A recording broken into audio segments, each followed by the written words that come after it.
अस्सलाम वालेकुम 365 न्यूज की जहानी रमजान ट्रांसमिशन में वेलकम कर रही हूँ मैं नादिया खान और मेरे साथ हैं ज़ोहैब हसन। नाम तो सुना होगा। कैसी है नादिया आप?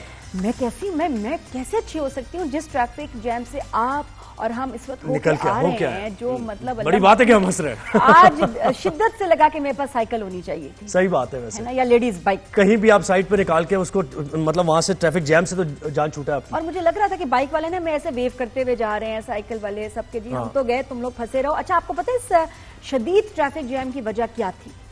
अच्छा, इसकी वजह मुझे लग रहा है क्योंकि कंस्ट्रक्शन का काम हो रहा है, ब्रिज बन रहा है, तो ब्रिज के लिए उन्होंने आधी रोड को उन्होंने बंद कर दिया है। इसकी वजह से आई थिंक है। और प्रॉब्लम ये भी है कि जब एक रोड से ट्रैफिक जैम होता है ना, तो पीछे से आने वाले लोग दूसरी रोड पे आ जाते हैं, वन वे बना देते हैं, टू वे को। ज़ोहैब की यही आदत जो है, इसको बदलना है हमने नाजरीन कि बहुत संजीदगी से हर सवाल का बहुत संजीदगी से जवाब देते हैं। मेरे ख्याल में, मुझसे पूछें आपको वजह क्या लग रही है इस ट्रैफिक जैम? बताइए। इस ट्रैफिक जैम की वजह मुझे लग रही है, बहुत बड़ी वजह है, उसका नाम है एमए। एक एमए एक सिचुएशन होती है जिसमें कुछ भी नहीं होता लेकिन हो रहा होता है, जैम होता है कि आप इतनी देर बाद वहां से निकले तो क्या हो रहा था, कुछ भी नहीं हो रहा था। कोई वजह ही नहीं होती कि पता नहीं क्यों ट्रैफिक जैम क्यों था। ये भी एक वही केस था। लेकिन हमारे पास और बड़े केसेस हैं आज। हम बड़े फंसते फंसाते खैर आ गए, पहुंच गए आपके सामने हैं। और आ कहां से रहे हैं ये हमने बताना है। जनाब, सिंध इंफॉर्मेशन डिपार्टमेंट की तरफ से एक पोर्टल लॉन्च किया गया है और देखें वो एक बड़ा कॉम्प्रिहेंसिव एक प्लान है, प्रोग्राम है सिंध गवर्नमेंट की तरफ से लोगों की तरक्की और खुशहाली के लिए। अच्छा, उसमें यह है कि एक तो इन्फॉर्मेशन तो आपको मिलेगी कि सिंध गवर्नमेंट की तरफ से क्या क्या प्रोजेक्ट्स ला रही है सिंध गवर्नमेंट इंफ्रास्ट्रक्चर के और दीगर डेवलपमेंट के, लेकिन इसके साथ साथ जॉब अपॉर्चुनिटीज भी। तो नादिया, बड़ा जबरदस्त ये एक प्रोग्राम है, पूरा कॉम्प्रिहेंसिव, जरा उस पर बात कीजिए। बिल्कुल, आई वर्क फॉर सिंध जैसे लिंक्डइन ऐप है ना, जिसमें सब जो प्रोफेशनल्स हैं कनेक्ट होते हैं, जो जॉब्स ढूंढ रहे होते हैं, जो जॉब्स चाह रहे हैं और जो जॉब्स देना चाह रहे हैं, तो उस पोर्टल पे आपको प्रोफेशनल्स मिल जाते हैं, क्योंकि हर कंपनी को लोग चाहिए होते हैं, कॉन्स्टेंटली लोग आ रहे हैं जा रहे हैं, तो where to find the right skill of people. तो इसमें क्या है कि ये पाकिस्तान का पोर्टल है जो सिंध गवर्नमेंट ने लॉन्च किया, खासतौर पर सिंध के लिए। तो आई वर्क फॉर सिंध कितना अच्छा है, जिसमें गवर्नमेंट की जॉब्स, गवर्नमेंट की जो इनडायरेक्ट जॉब्स हैं, बिल्कुल उसको भी आप उसके लिए अप्लाई कर सकते हैं आउटसोर्स करके, जो गवर्नमेंट करती है। बिल्कुल, प्राइवेट सेक्टर भी आ सकता है। रेज्यूमेज अपलोड करेंगे, आपको शॉर्टलिस्ट किया जाएगा, एक ताल्लुक सा बन जाएगा and you can get a job. बिल्कुल बिल्कुल। प्राइवेट सेक्टर को भी कहा जा रहा है कि उसमें आए, इस पोर्टल में वो भी अपने आप को रजिस्टर कराएं ताकि ज्यादा जॉब अपॉर्चुनिटीज क्रिएट हों। और देखें, एग्रीकल्चर का सेक्टर है, इंडस्ट्रीज का सेक्टर है, हेल्थ का महकमा है, और उसके साथ साथ एजुकेशन का महकमा है, तो बड़ी, और ट्रांसपोर्ट का महकमा है, तो उसमें बड़ी जॉब्स निकलती हैं। आपको पता नहीं होता कि कहाँ जॉब है और आप कहाँ अप्लाई करना। तो आपने बिल्कुल सही कहा कि एक ऐसा प्लेटफॉर्म बिल्कुल ने बड़ी अच्छी बात बिलावल भुट्टो ने की कि भाई जॉब जो है वो हमारा सबसे बड़ा मसला है कि जॉब्स हमने देनी है और ये we are going in the right direction. बिल्कुल ऐसा, ये बहुत ही जबरदस्त ये काम है और काबिल तारीफ ये एक इनिशिएटिव है जो कि सिंध गवर्नमेंट ने लिया है। तो इस तकरीब से हम मैं एक बात बताऊं, मैंने फर्स्ट टाइम आज बिलावल को देखा सामने इन पर्सन। अच्छा, and he is very dashing, very handsome. तो मैं और बड़ा अच्छा बोले, मतलब I know his young leadership है ना, तो ही स्ट्रगल्स विद उर्दू, बिकॉज हमारे बच्चे भी जो है जो बाहर पढ़े हैं ना, वो उनके लिए मुश्किल होता है। तो ही स्ट्रगल्स विद उर्दू, लेकिन अब बहुत अच्छा बोल रहे हैं, कोई पेपर सामने नहीं, और बोला देखिए यंग डायनामिक लीडरशिप है, यानी आप बोल रहा है भाई, उर्दू बोल रहा है जैसे वो बोला है, इसमें बड़ी एफर्ट थी। एग्जैक्टली ऐसे ही तो लोग जो है मासेस और खासतौर पर नौजवान नस्ल रिलेट करती है, और वो नए जो तरीके हैं तरक्की और खुशहाली की, क्योंकि दुनिया देखिए तो वो इम्प्लीमेंट करते हैं। तो जनाब, ये एक बड़ा मजा आया हमें वहाँ उस तकरीब में, और वहाँ थोड़ा सा हम लेट हो गए, कोई बात नहीं, लेकिन अभी सामने। तो शो में क्या क्या है आज हमारे साथ? शो में जी हम बात करेंगे, पहले तो मेरा दिल चाह रहा था पॉपुलेशन पे बात करें। बिल्कुल करेंगे जरूर। हर मसले का जो है ना, जो इसका जड़ है, जो हम कहते हैं ना पाकिस्तान में ये क्यों नहीं ठीक हो रहा, वो क्यों नहीं ठीक हो रहा, बाकी मुल्कों में ऐसा है, यहाँ ऐसा क्यों है, तो उसकी सबसे बड़ी बुनियादी वजह तो है पॉपुलेशन। बिल्कुल, वो उसके अलावा क्लाइमेट चेंज पर बात होगी, बिल्कुल पूरी दुनिया इससे मुतासिर है, इस पर बात होगी। इसके साथ साथ ओवरसीज पाकिस्तानीज भी हमारे साथ, फिर mathematics. I don't like talking about maths, लेकिन फिर भी मैथ सबको क्यों इतना नापसंद है, और कुछ को इतना पसंद है कि वो मतलब सोते हुए भी ना चीजें हल कर, कैलकुलेशंस हो रही होती है। हाँ, मतलब उनके लिए वैसे तो आप अच्छी हैं कैलकुलेशंस में। हाँ, मेरा मेंटल मैथ अच्छा है, लेकिन बिल्कुल जो मतलब जरूरी वाला मुझे समझ नहीं आता। मैं स्कूल में इतने फॉर्मूलाज याद किस लिए किए। बिल्कुल, तो जनाब साइकियाट्रिस्ट भी हमारे साथ होंगे, क्योंकि नौजवान नस्ल में ये जरा साइकोलॉजिकल प्रॉब्लम्स भी आ गए, तो उसकी हम वजह जानने की कोशिश करेंगे और कैसे इसको दूर किया जाए। तो पहले सेगमेंट की तरफ हम बढ़ते हैं।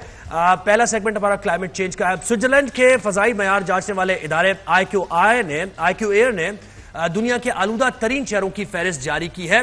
और रिपोर्ट के मुताबिक 2024 में दुनिया के 13 आलूदा तरीन शहर भारत के थे, 4 शहर पाकिस्तान के, 1 चीन का और 1 काजाकिस्तान का था।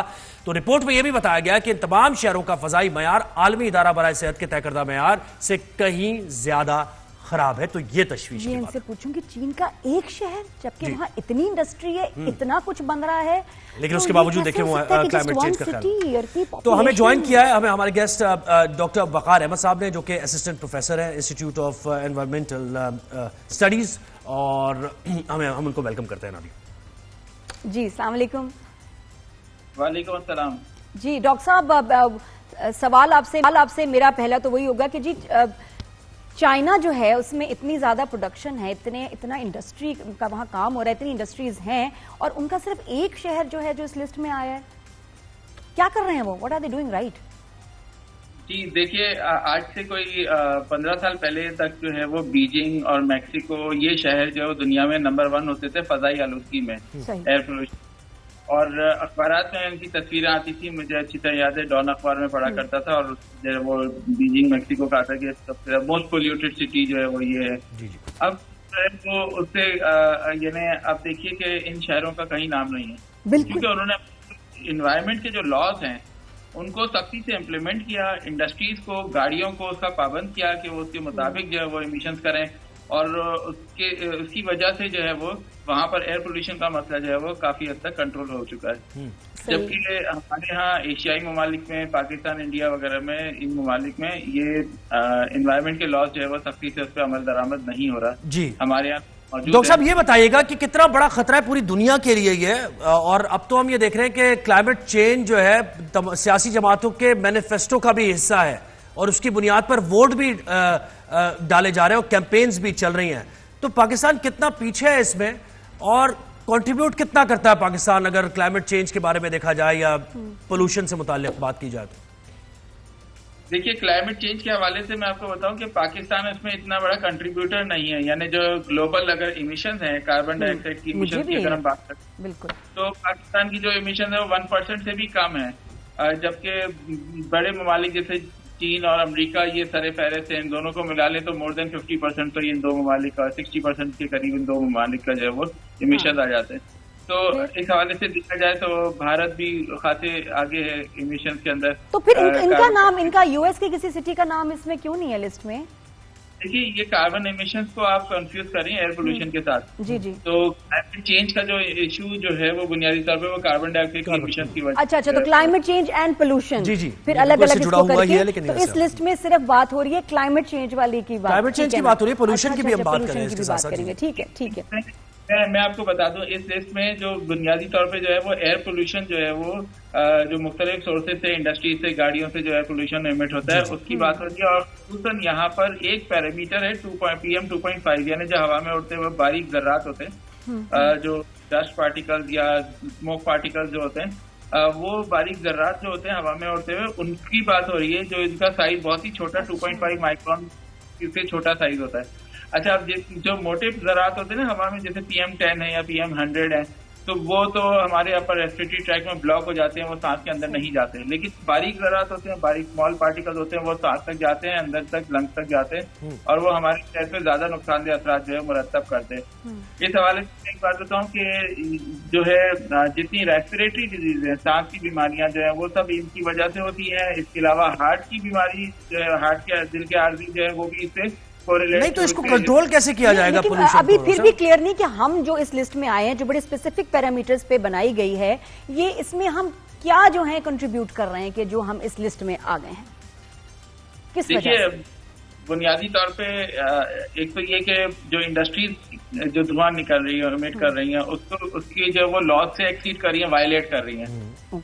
एक लॉ है जैसे सिंध एनवायरमेंट क्वालिटी स्टैंडर्ड्स है, इसी तरह से पंजाब, KP, गिलगित में, बलूचिस्तान में, सारे सूबों में जो है वो अपने लॉज मौजूद हैं। 18वीं तरमीम के बाद जो है वो इन्वायरमेंट जो है वो सूबों में आ गई, जैसे तालीम और सेहत वगैरह के शोबे के साथ साथ जो है वो अब इन्वायरमेंट का शोबा भी जो है वो सूबे में आ गया है। तो अब यहाँ पर ये है कि ये जो लॉज हैं, सिंध एनवायरमेंट क्वालिटी स्टैंडर्ड्स के जो लॉ है, इसमें बाकायदा डिफाइन किया गया है कि पार्टिकुलेट मैटर आप कितने इमिट कर सकते हैं, सल्फर ऑक्साइड, कार्बन मोनोऑक्साइड कितना ज्यादा आप इमिट कर सकते हैं, इससे ज्यादा इमिट नहीं कर सकते जो खिलाफ वर्जी होगी कानून की।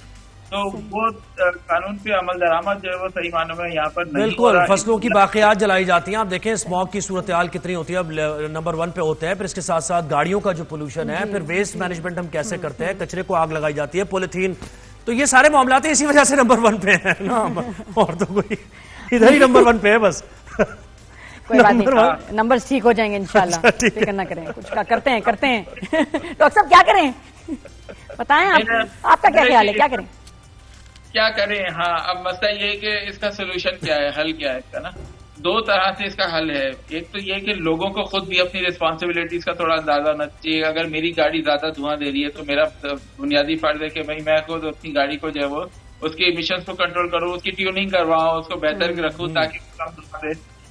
दूसरी चीज ये कि जो इंडस्ट्रीज के ओनर्स हैं ये उनकी रिस्पॉन्सिबिलिटी है। देखिए हम जो है ना, हम समझते हैं कि ये भी दीन का हिस्सा है कि अब अपनी जात से दूसरे को नुकसान ना पहुंचाए। जी बिल्कुल।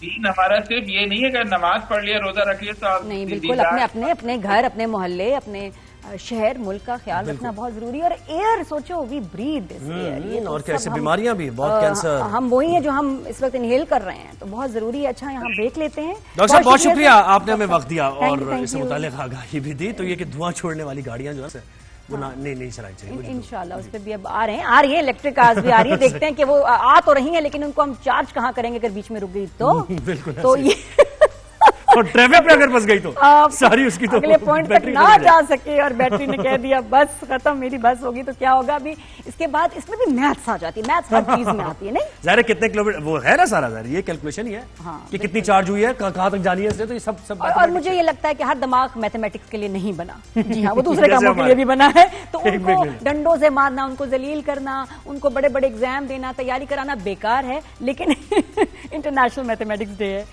तो एक ब्रेक के बाद में बात करेंगे हमारे साथ।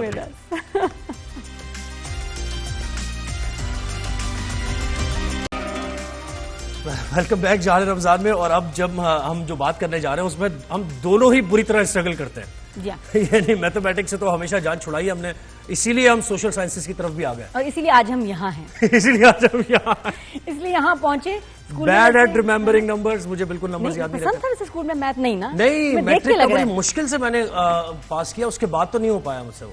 ये जो मैथ जिनके लिए आसान होती है ना, उनकी शक्लें भी डिफरेंट होती हैं, अलग होती है, अलग नूर होता है उनके चेहरों पे। खेलते भी नहीं है, हंसी मजाक भी नहीं होता। पता, आई थिंक ये बाकी ये एक बताऊं, एक फैक्ट है कि हर एक का दिमाग जो है सब्जेक्ट्स को डिफरेंटली कंसीव करता है, परसीव करता है। कुछ के आर्टिस्टिक दिमाग होते हैं, कुछ के एनालिटिकल दिमाग होते हैं, कुछ के साइंसेज में अच्छे होते हैं, तो दूसरे सब्जेक्ट्स का उनको नहीं समझ आती। टैबलोस, डिबेट्स और उसमें तुम आगे आ गए, स्पोर्ट्स में सब आगे आ गए, लेकिन इसमें मैं तो, लेकिन मैंने बड़े अच्छे नंबर लिए। पूछो कैसे? चीटिंग करके दिखाना, थोड़ा सा दिखा दो। ऐसा कोई नहीं, मैंने क्लास कभी मिस नहीं की। मुझे क्योंकि मैथ मुश्किल लगती थी, जो चीज मुझे मुश्किल लगती है वो फिर मेरे लिए चैलेंज बन जाती है। तो मैंने लिख के इतना लिखा कि मुझे याद हो गया। मतलब मैंने याद करके एग्जाम। हमने तो ऐसे भी किया कि यार थोड़ा सा दिखाओ यार पीछे से पेपर, तो उसने किसी कोई दोस्त है तो दिखा दिया, थोड़ा सा तो कर लिया। इधर बोल रहे तुम बता रहे हो, क्रेडिबिलिटी खराब कर रहे हो, उसको इश्तिहार नहीं मिलेंगे। अच्छा जनाब, तो हम थोड़ा सा इंट्रो देते हैं। मसनूई ज़हानत हो, ये एआई वगैरह जो हम देख रहे हैं, मौसमियाती तब्दीली, तवानाई, हर शोबे में मैथमेटिक्स जो है ना, उसी के जरिए आप तरक्की कर सकते हैं। चैलेंजेस से निपटने हैं और तरक्की याफ्ता, तरक्की पजीर ममालिक दोनों के लिए बहुत जरूरी है। तो जनाब, यूनेस्को की 40वीं जनरल कॉन्फ्रेंस ने नवंबर 2019 में हर साल 14 मार्च को मैथमेटिक्स का आलमी दिन मनाने का ऐलान किया है। तो इसकी कितनी जरूरत है मैथमेटिक्स की लाइफ में आपकी, ये हम जानेंगे जरूर। हमारे साथ हैं डॉक्टर मोहम्मद अयाज साहब, जो कि असिस्टेंट प्रोफेसर हैं department of mathematics, Karachi university से उनका ताल्लुक है। वेलकम करते हैं आपको अयाज साहब, कैसे हैं आप? ठीक ठाक हैं जी डॉक्टर साहब? आगे डॉक्टर साहब, अस्सलाम वालेकुम, आवाज आ रही है आपको? हेलो हेलो,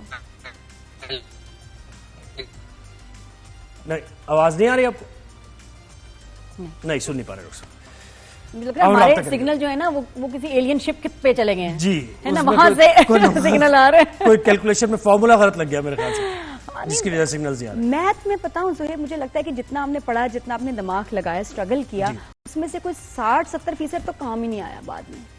अच्छा, ओवरऑल ही मैंने ये देखा है कि जो कुछ आपने पढ़ा होता है उसमें 80% आपको भूल भी जाता है और वो काम नहीं आता ओवरऑल। नहीं आया ही नहीं। और अब मुझे लगता है आगे आने वाले वक्तों में तो ये जो हम लोग नहीं होता था कि जी रफ वर्क भी वहीं करें, वो रफ वाले पेपर भी साथ में अटैच करें, अब तो कैलकुलेटर्स आ गए और हर एग्जाम में इजाजत है, हमें तो मतलब निकाल ही देते हैं अगर हम कैलकुलेटर साथ लेके आते हैं। बिल्कुल ऐसा ही है। लेकिन देखिए ना, ये जो कंप्यूटर से जितने भी जो जिनकी फील्ड है कंप्यूटर्स, और आजकल तो उसी का दौर है, तो इसमें सारी मैथमेटिक्स ही है, सारी कैलकुलेशंस ही हैं, सारे फॉर्मूलाज ही हैं। तो ये जो कोडिंग और ये सारी मामला जो चल रहे हैं, बच्चे आजकल सीख रहे हैं और घर बैठे कमा रहे हैं, तो ये सारा मैथमेटिक्स ही है। हमारे पास अगर कैलकुलेटर होता तो हम फिर भी आंसर कर लेते। आज पता है आजकल क्या है, बच्चों को दे दिया उन्होंने कैलकुलेटर, ले लो, लेकिन जवाब तुमसे फिर भी नहीं निकलना। सही है। ऐसा कुछ बना दिया एक मैथ्स को कि इवन कैलकुलेटर आपको हेल्प कर सकता है, लेकिन आंसर जो है ना, अच्छा वो फिर उसमें दिखाना है कि कैसे आया, तो वो प्रोसेस और वो सारा कुछ जो है ना आपको सीखना पड़ता है। अच्छा, वो बार प्रैक्टिस कहते हैं ना, प्रैक्टिस के बगैर होता भी नहीं है कि आपको ऐसा नहीं है कि एक चीज आपको समझ आ गई बस आ गई, नहीं, प्रैक्टिस करते रहना है। उसके बाद जब सवाल आता है तो उसमें सारी चीजें ऐसी लगती हैं जो याद हो नहीं पड़ते।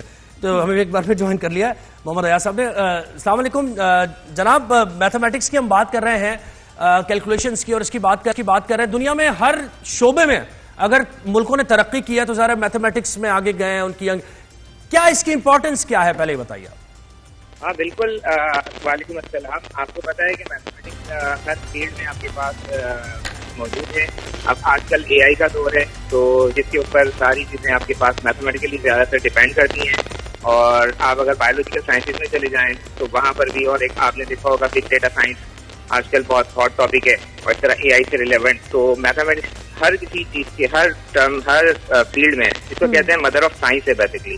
तो हर फील्ड में मैथमेटिक्स की सारी चीजें अवेलेबल है यहाँ पर, कि हर फील्ड में जाएं आप, कहीं ना कहीं मैथमेटिक्स शामिल होगी आपकी रियल लाइफ में मैथमेटिक्स। लेकिन आपको नहीं लगता डॉक्टर साहब कि हम बहुत ज्यादा बच्चों का दिमाग जो है उसको सुखा देते हैं ऐसी चीजें याद कराने में, जो कि एक्चुअली उनको आगे इतनी काम आएंगी नहीं?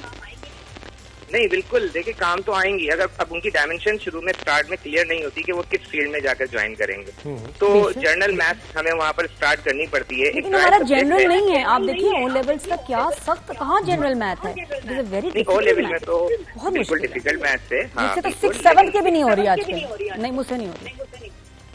नहीं, वो तो बिल्कुल आपकी बात सही है, लेकिन हर बच्चे में एबिलिटी होती है, हर सब्जेक्ट के लिए कोई ना कोई किसी के अंदर एबिलिटी होती है। तो मैथमेटिक्स ऐसा सब्जेक्ट है कि जिससे बहुत ज्यादा बच्चे जो है बहुत ज्यादा करते हैं, कि कोशिश करते हैं कि हम इसको कर लें। लेकिन डॉक्टर साहब, ये मैं शुरू में कहती कि हर बच्चे का दिमाग मैथमेटिकल इक्वेशंस के लिए नहीं बना होता कि उनको आसानी से समझ आए। कुछ लोगों के लिए इतना तकलीफ दे होता है, तो फिर जो उसको आप डंडे मारो या करो या आप उसको पनिश करो, कोई फायदा नहीं, क्योंकि वो उसका दिमाग ऐसे प्रोसेस नहीं कर सकता, वो किसी और चीज में अच्छा होता है। मैथ हर एक के बस की बात नहीं है। नहीं, लेकिन ये बात बिल्कुल सही है, लेकिन इसके लिए ना जब आप प्राइमरी लेवल पे, सेकेंडरी लेवल पे बात करेंगे तो उसके लिए वहाँ पर ये जरूरी है कि वहाँ पर टीचर्स की ट्रेनिंग होनी चाहिए। जिस तरह हम मॉन्टेसरी लेवल पे देखते हैं ना कि टीचर्स, डायरेक्टर्स वगैरह टीचर्स की ट्रेनिंग होती है, तो उसके लिए अगर कोई सब्जेक्ट पढ़ा रहा है तो उसके लिए उस टीचर की ट्रेनिंग होना जरूरी है कि वो हर बच्चे को कैसे लेकर चलेगा, गाइडलाइन किस तरह चलेगा। ये एक बहुत मेन टॉपिक है कि आप हर टीचर के पास ट्रेनिंग होनी चाहिए, वर्कशॉप अटेंड की होनी चाहिए, कि अगर हर टाइप के बच्चे अवेलेबल होते हैं, जरूरी नहीं है पूरी क्लास में अगर आता है तो सबको एक ही सब्जेक्ट आता है।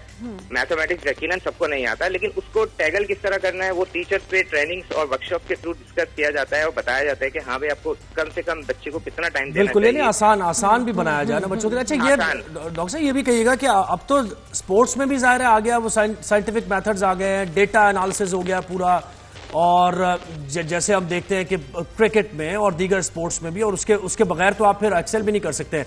तो वास्ट हो गई है फील्ड, जैसे जैसे दुनिया तरक्की करती जा रही है, मैथमेटिक्स की जरूरत भी बढ़ती जा रही है। बिल्कुल, हर चीज में मैथमेटिक्स की जरूरत है, हर फील्ड में। अभी जैसे मैंने आपको बताया कि आप जहाँ जाएंगे, अब एक नॉर्मल से जब बच्चा पढ़ रहा होता है और आगे जाकर वो सब्जेक्ट चेंज कर लेता है, बायो साइंसेज की तरफ चले जाता है, तो वो ये कहता है मैथ्स कहाँ यूज है, लेकिन वहाँ पर न्यूमेरिकल से लेकर A to Z जितनी भी चीजें हैं वहाँ पर उसकी मैथमेटिक्स यूज हो रही होती है। और आजकल तो जिस तरह एआई का टाइम है, तो यहाँ पर हम लोग अगर क्लासेस में लेक्चर भी दे रहे होते हैं तो स्टूडेंट वहाँ पर जाकर उसको ऑनलाइनली आराम से जो क्वेश्चंस हैं, जो क्यूरीज हैं, वो एज ए ट्यूटर AI को भी यूज कर लेता है और हर चीज को यूज कर और डॉक्टर साहब मेरे ख्याल कि रिटन मैथ से ज्यादा मेंटल मैथ की जो ट्रेनिंग है वो जरूरी है कि आप अपने जहन में जो है कैलकुलेशंस जो बेसिक हैं वो कर लें, आपको समझ आए कि जी डिवीजन, सब्ट्रैक्शन, एडिशन क्या है। और बहुत सारे अच्छे स्कूल अभी कर रहे हैं बच्चों के साथ। दुबई याद आ गया आपको टीचिंग जो आपने की है? बिल्कुल, मैंने तो ड्रामा पढ़ाया था। मैं तो ड्रामा पढ़ाती, मैं मैथ पढ़ाऊंगी तो हो ही ना जाए ये काम। लेकिन ये कि डॉक्टर साहब इसको आसानी, इसमें कुछ आप क्या समझते हैं कि स्कूल में हम क्या चीज इंट्रोड्यूस करें कि बच्चों के लिए आसानी हो जाए, मैथ से दोस्ती हो जाए, नंबर से स्टार्टिंग में बच्चों को फिजिकली मैथमेटिक्स के लिए आपको फिजिकली कुछ टूल्स आते हैं, उनको जिस तरह प्रैक्टिकली लेकर आना होगा बच्चों को हमें कुछ टूल्स के थ्रू ना। जैसे एक नॉर्मली आप देखते हैं क्यूबिक सॉल्व करते हैं बच्चे ना, तो उसमें आप देखते हैं वो बहुत सारे गेमिंग टाइप के बहुत आप देखे होंगे कि नर्सरी मॉन्टेसरी में बच्चों को थोड़ा ट्रेनिंग दी जाती है, तो वहां से ही उसके लिए इंटरेस्टिंग बनाना है, यानी बिल्कुल, यानी पढ़ाना भी है और उसको दिलचस्प भी बनाना है। बहुत शुक्रिया डॉक्टर मोहम्मद। गेमिंग करानी है। अभी आप देखेंगे कि अभी जो मैथमेटिकल डे है इससे बिफोर आप देखेंगे 2023 में और 2000 इसी तरह मैथ्स और फॉर एवरीवन था, और 2024 में जो किया गया ना वो प्लेइंग विद मैथ्स था, जो इसकी थीम थी ना। और इस साल जो इसकी थीम है, इसकी थीम आपके पास क्रिएटिविटी है। बिल्कुल, बहुत शुक्रिया डॉक्टर मोहम्मद अयाज, आपने हमें वक्त दिया। और तो सूरत हाल दिया ये है कि सैलरी की भी कैलकुलेशन नहीं हो पाती, कब आई है और कब गई है पता नहीं चलता। हमारी दूर की खाला थी, मैंने उनसे कहा मुझे मैथ समझ नहीं आ रहा, फ्रैक्शन पढ़ रही थी मैं, तो उन्होंने कहा मुझे दिखाओ मैं बताती हूँ। बेटा देखो, अब उनकी एग्जाम्पल भी जो समझाने की थी ना हाउसवाइफ ने कि भाई देखो बेटा, जैसे एक ना मैंने एक डोंगे में गोश्त रखा, ठीक है ना, उसमें इतनी बोटियां हैं, वो हमने निकाल के देखो भैया को ये दी, बोटियों में नजर आ दिया 4 है तो 4 बेटा में मतलब तुम 4 पेटे लो, उसमें तुमने बोटी निकाल। मैंने कहा ये मैथ और बोटी का क्या था। अब नादिया का फोकस ही बोटी पे हो गया कि ये 4 वहां क्यों जा रही है, मुझे क्यों नहीं मिल रही। लेकिन तरीका जो है ना मैटर करता है। Chinese, I tell you, Chinese techniques are so good, जिसमें बच्चे जो हैं बहुत बड़े बड़े नंबर्स इतनी आसानी से कर सकते हैं और इतने सारे ऐप्स बड़ी आसानी के साथ हम एक ब्रेक ले रहे हैं। हमारे टाइम पे होता तो मैं तो पता नहीं क्या तो बन जाती, लेकिन थी नहीं, हमें तो लाइब्रेरी जाके पढ़ना पड़ता था। लेकिन आज जो ऐप्स हैं, जो एजुकेशनल, आपको इतने आसान ऐप्स मौजूद हैं, वेबसाइट्स हैं, बहुत कुछ इसमें आसान हो गया। बच्चों के साथ प्रैक्टिस करें असल में, ब्रेक लेना मुश्किल हो गया, प्रैक्टिस हो गया, मैं मुश्किल हो गया ब्रेक लेना। कोई नहीं, ले लें ब्रेक, ब्रेक मजबूरी में ले रहे हैं लेकिन दिल नहीं चाह रहा। जी welcome back after the break, welcome back to 365 news. और जहां रमजान की ट्रांसमिशन चल रही है, हम 2 घंटा आपको बताएंगे क्या अब तो 1 घंटा रह गया। अब 1 घंटा रह गया। हाँ बिल्कुल, मतलब डेली का 2 से 4 तो हमारी गपशप का सेशन होता ही है। बिल्कुल। उसके बाद याले और मंशा हमें ज्वाइन करेंगी, तो हमारी ट्रांसमिशन देखते रहिएगा। जी अभी क्या कर रहे हैं? अब हम कर रहे हैं ओवरसीज पाकिस्तानीज।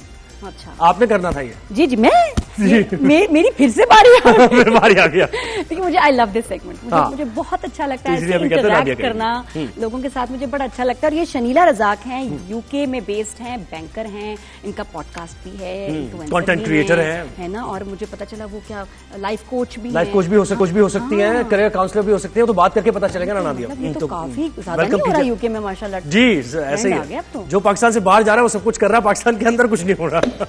यहाँ भी बहुत कुछ होना चाहिए। वेलकम जी शनीला, अस्सलाम वालेकुम, रमजान मुबारक। जी वालेकुम अस्सलाम, आप दोनों को भी बहुत बहुत रमजान मुबारक। शुक्रिया। मुझे बताइए यूके से सारे आजकल ये जो हमारे साथ शो पे आ रहे हैं, इतनी खूबसूरत खवातीन, इतने प्यारे बाल, इतनी अच्छी स्किन, यार आप लोग क्या कर रहे हैं माशाल्लाह। मुझे लगता है आपके पॉडकास्ट से सब लोग सीख रहे हैं, आपके और जो बाकी इन्फ्लुएंसर्स हैं, काफी अवेयरनेस आ रही है। जी हम लोग खुश रहते हैं, सबसे बड़ी ये बात है कि हमारे हाथ पांव चलते रहते हैं, हम घर के अपने काम खुद करते हैं और हम इसके अलावा और भी बहुत सारी एक्टिविटीज करते हैं, जिसकी वजह से अल्लाह का शुक्र अल्हम्दुलिल्लाह कि स्किन और हम खुद भी सही रहते हैं। अल्लाह का तो करम है ही, जाहिर है वो पैसे की भी फरवानी है, जाहिर है माशाल्लाह रेट भी सही जा रहा है। सही जा रहा है, ऐसी बात नहीं है, यहाँ पे बड़ा मुश्किल है पैसा कमाना।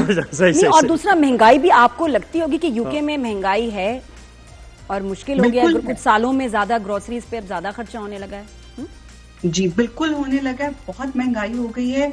यानी कि हम लोग पहले कभी ये सोचा नहीं था कि अगर हम सिर्फ 2 बैग पकड़ के लाएंगे, अब हम उतने की ही 100 पाउंड में ही जहाँ ट्रॉली भर के लाते थे वहाँ 2 बैग पकड़ के लाते हैं। तो महंगाई यहाँ पे भी बहुत ज्यादा। तो ये ब्रेक्जिट के बाद ही ऐसा हुआ ना, वो आहिस्ता आहिस्ता मईशत खराब होती है, ऐसे ही है ना? जी, ब्रेक्जिट के बाद भी और कोविड के बाद भी ये दोनों चीजें बहुत ज्यादा हिट की हैं। अच्छा, 90s में काफी थोड़ा स्टेबल था, 90s के बाद ना 2000 के बाद तो कहते हैं ना दुनिया ही बदल गई, और उसके बाद हर जगह ही फिर इन्फ्लेशन और महंगाई। क्योंकि मैं 90s में जब जाती थी तो बड़े मजे से हम शॉपिंग करते थे, रेट भी अच्छा था वैसे तो पाउंड का, लेकिन जनरली लोग इतना तंग नहीं थे। जी, अभी इस वक्त रेट ज्यादा है, लेकिन आप देखिए इस वक्त हाईएस्ट है 385 रुपीज का 1 पाउंड है आज के दिन में, लेकिन आप देखें कि उस पैसे में बरकत नहीं है। पाकिस्तान में 385 में क्या आता है बरकत? आप मुझे लगता है बड़ी मुश्किल से आधा दर्जन केले आते होंगे। नहीं आते हैं, इतना नहीं है। मैं तो अभी केला बढ़ रहा है, लेकिन टमाटर भी अच्छे लेके आई हूँ 250 के, मुझे कुछ 12-13 किलो मिल गए।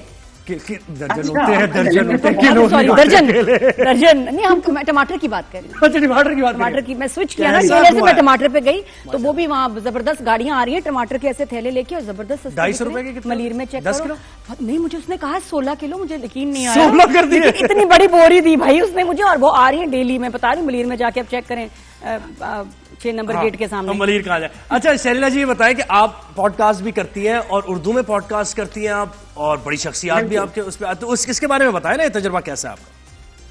जी, एक्चुअली पॉडकास्ट जो है ये मैंने स्टार्ट किया हाल अराउंड 1 साल हो गया है।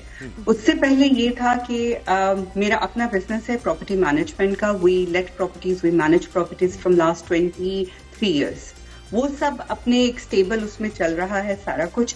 और मुझे लोग बहुत कहते थे कि you talk very well, do something about it. तो मैंने कहा कि क्या मैं, मतलब इसमें मैं क्या करूं। यानी जब मेरी शादी हुई तो मेरे हस्बैंड ने भी सबसे पहली बात यही कही कि तुम बोलती बहुत अच्छा हो। तो मैंने कहा यार कोई तारीफ करते कि तुम्हारी आंखें प्यारी हैं, तुम खूबसूरत दिखती हो। लेकिन उसके और फिर कह देना था कि अब कभी जिंदगी में ये ना करना कि बस चुप करो। मैं बोलती रहूंगी अब। हाँ, कह दिया। तो पॉडकास्ट मैंने स्टार्ट किया तो मुझे लगा कि पॉडकास्ट को एक नए तरीके से करना चाहिए, यानी कि जस्ट सिर्फ चुगलियां और गॉसिप नहीं करनी। इसमें हमने एक अपनी वुमेन एम्पावरमेंट को लेके ऐसी लेडीज को बुलाना है जिन्होंने यहाँ पे बहुत अचीव किया है, या फिर उनकी जो प्रॉब्लम्स जिससे जो गुजर रही हैं। क्योंकि देखिए, आप एक नॉन मुस्लिम कंट्री में रह के, जहाँ पे हम मिनॉरिटी हैं, ठीक है, और वहां पे निकल के लेडीज का कुछ बहुत अच्छा करना बड़ा मुश्किल होता है। तो मेरे प्रोग्राम पे हमारी जो पहली नॉन वाइट पाकिस्तानी मेयर बनी थी, मैंने उनको बुलाया। शी वॉज इन 90s और अभी वो हाल ही में वो रिटायर हुई है। और उनसे मेरी बात, जी शमा जी थी, उनसे हमारी बात हुई थी। इसके अलावा बहुत से प्रॉब्लम्स हैं, जैसे यहाँ पे लोग होम स्कूलिंग भी करते हैं। लोगों को यहाँ पे होम स्कूलिंग का कॉन्सेप्ट ही नहीं पता। उसको लेके इन्फॉर्मेशन दी। डोमेस्टिक वायलेंस, ऑप्शंस, उस पे तो पूरा मैं कहती हूँ चैनल्स बने आराम से कि इतनी ऑप्शंस हमें लगता है कि बस ये ओ लेवल्स, इसके अलावा कुछ है ही नहीं। ए लेवल्स, ओ लेवल्स के, कैम्ब्रिज सिस्टम के बहुत ऑप्शंस है, और होम स्कूलिंग में तो बहुत ही कमाल चीजें हो रही हैं। जी, बहुत कमाल की चीज है। और जहाँ पे जो बच्चों ने टॉप किया होता है ना, वो जब आप देखो ना कि उन्होंने 16, 20 GCSE किए हैं, कौन से स्कूल जाते थे, आपका सबसे पहला क्वेश्चन ये होता है। तो पता लगता है कि दे आर होम स्कूल। तो बंदा सोचता है यार होम स्कूलिंग में मतलब आप इतना, क्योंकि you can design your curriculum yourself. और बिल्कुल जी, उसके लिए बस एक जबरदस्त सी, मैं कहती हूँ, माँ होनी चाहिए। ये हर माँ की बस की बात नहीं है, लेकिन जिनको शौक हो। और मैं ये भी एक होता है, लोग समझते हैं होम स्कूलिंग में बच्चे तो कहीं स्कूल नहीं जाते, तो देखिए आपने उनको डिप्राइव कर दिया सोशलाइजेशन से। वो हमसे, मैं पता, हम यहाँ पार्क नहीं जाते, नदी नाले नहीं जा रहे, और वो लोग दुनिया घूम रहे होते हैं। Because then they have the money ना, जो पैसे हमने लगा दिए स्कूल पे, वो बचा के बच्चों को ट्रैवलिंग करे जा रहे हैं, उनको एक्सपोजर मिलता है, कोर्सेज कराते हैं, बहुत ज्यादा सीखते हैं वो बच्चे। बहुत जरूरी है। तो कुछ रमजान मुबारक की बात हो जाए। कैसा गुजर रहा है आपका रमजान, और क्या पका रही है इफ्तार में, सहरी कैसे गुजर रही है, जरा ये भी बताइए। कुकिंग करती हैं आप? कुकिंग करती है शौक से? कुकिंग मेरा बकायदा, जो मेरा सोशल मीडिया पे जो मैंने स्टार्ट किया था वो कुकिंग से ही किया था। लेकिन उसके बाद because I do interior as well, और मेरी जो ज्यादा वीडियोस मिलियंस में क्या चीजें जो नहीं करती हैं? कोई 2 काम पता है जो आपको नहीं आते? एक काम बता दो जो आपको नहीं आता। मैं तो कहती हूँ मुझे नहीं आता। अल्हम्दुलिल्लाह, मैं कहती हूँ अल्लाह का शुक्र है। सुई में धागा डालना है, स्वेटर बुनना, ये क्या कालीन बनाया आपने कभी? मैंने कालीन बनाया। कालीन बनाया? सॉरी, क्या कालीन बनाया? ये चीजें मुझे नहीं आती हैं, ये नहीं आती। शुक्र है कुछ मुझे आता है जो इनको नहीं। देख ले, बस सब काम नहीं हो सकते, but amazing, you are very inspiring Shanila.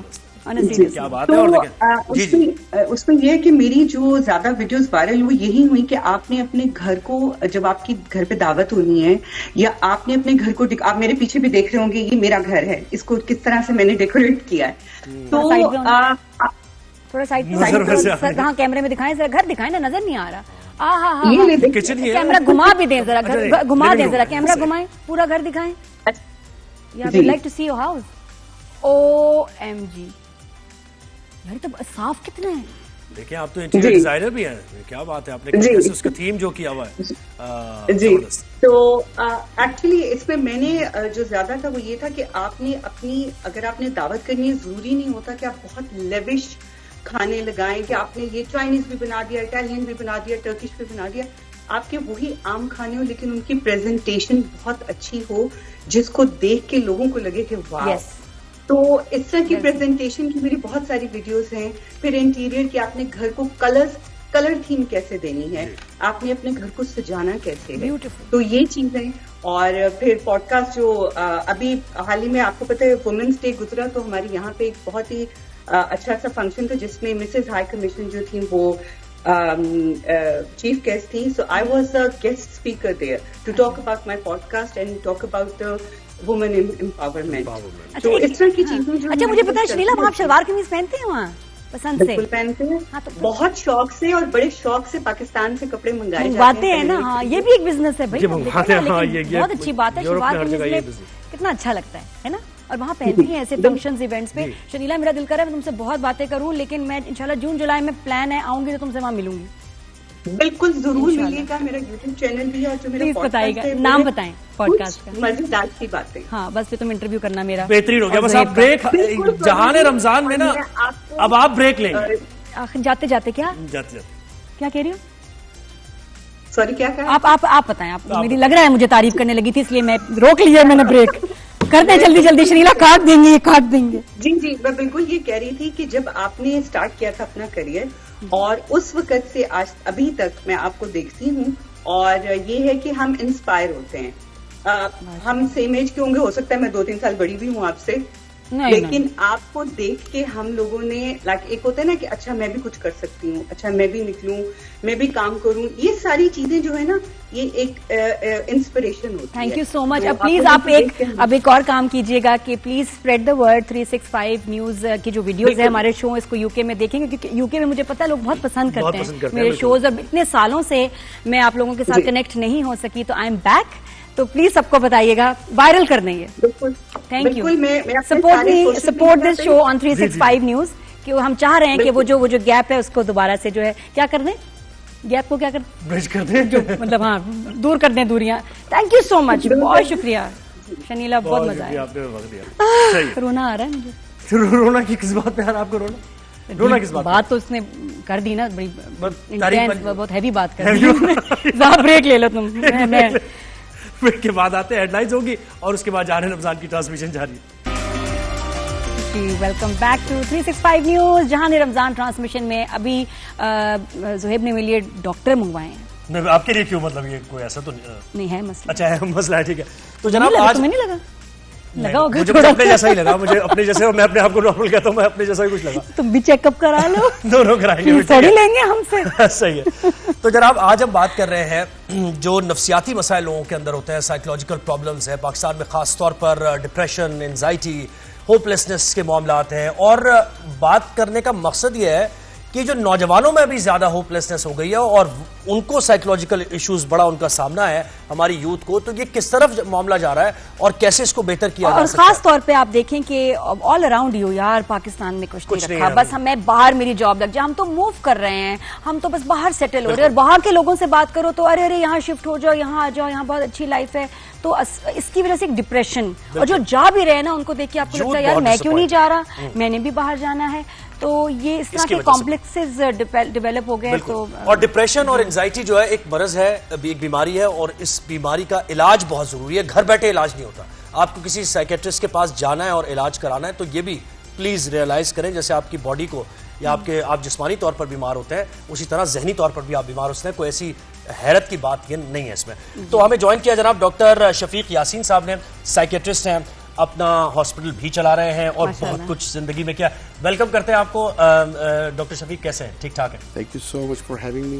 Doctor साहब, यहाँ से लोग बाहर जा रहे हैं, सोच रहे हैं, आप तो बाहर से यहाँ आ गए, पाकिस्तान सेटल हो गए, you were in Australia before. जी, तो क्या अपनी प्लीज जर्नी बताएं, यहाँ कैसे है? मेरी जर्नी जो है इंटरेस्टिंग है। मैं पहला भी बाहर हुआ था, लेकिन जब 6 महीने 8 महीने का था तो पाकिस्तान आ गया। 25 साल मैंने यहाँ गुजारे। डॉ मेडिकल कॉलेज से मैंने MBBS किया और MBBS करने के बाद मैंने 3 महीने के बाद मैं बाहर चला गया। तो I didn't work in Pakistan at all. 8 साल तकरीबन UK और आयरलैंड में काम किया, वहाँ से डिग्रीज ली, MRC साइक किया, मेंबरशिप की। उसके बाद ऑस्ट्रेलिया मूव हो गया, सिडनी, मेलबर्न, ब्रिस्बेन, और 18 साल वहाँ रहा, वहाँ की फेलोशिप की। और फिर एक पॉइंट आया कि मैंने सोचा I need to come back to Pakistan. ये पॉइंट पहले आया था, 2-3 दफ़ा आया था, लेकिन हर दफ़ा जब मैंने वापस आने का सोचा, पाकिस्तान के हालात उस वक्त शायद इतने अच्छे नहीं थे और फिर किसी न किसी वजह से लॉ एंड ऑर्डर सिचुएशन। लेकिन फिर मैंने कहा नहीं यार, I need to come back. तो 2018 आई केम बैक। आप फैमिली की वजह से आए या बस ये कि मुझे यहाँ के सेटल होना है अपना?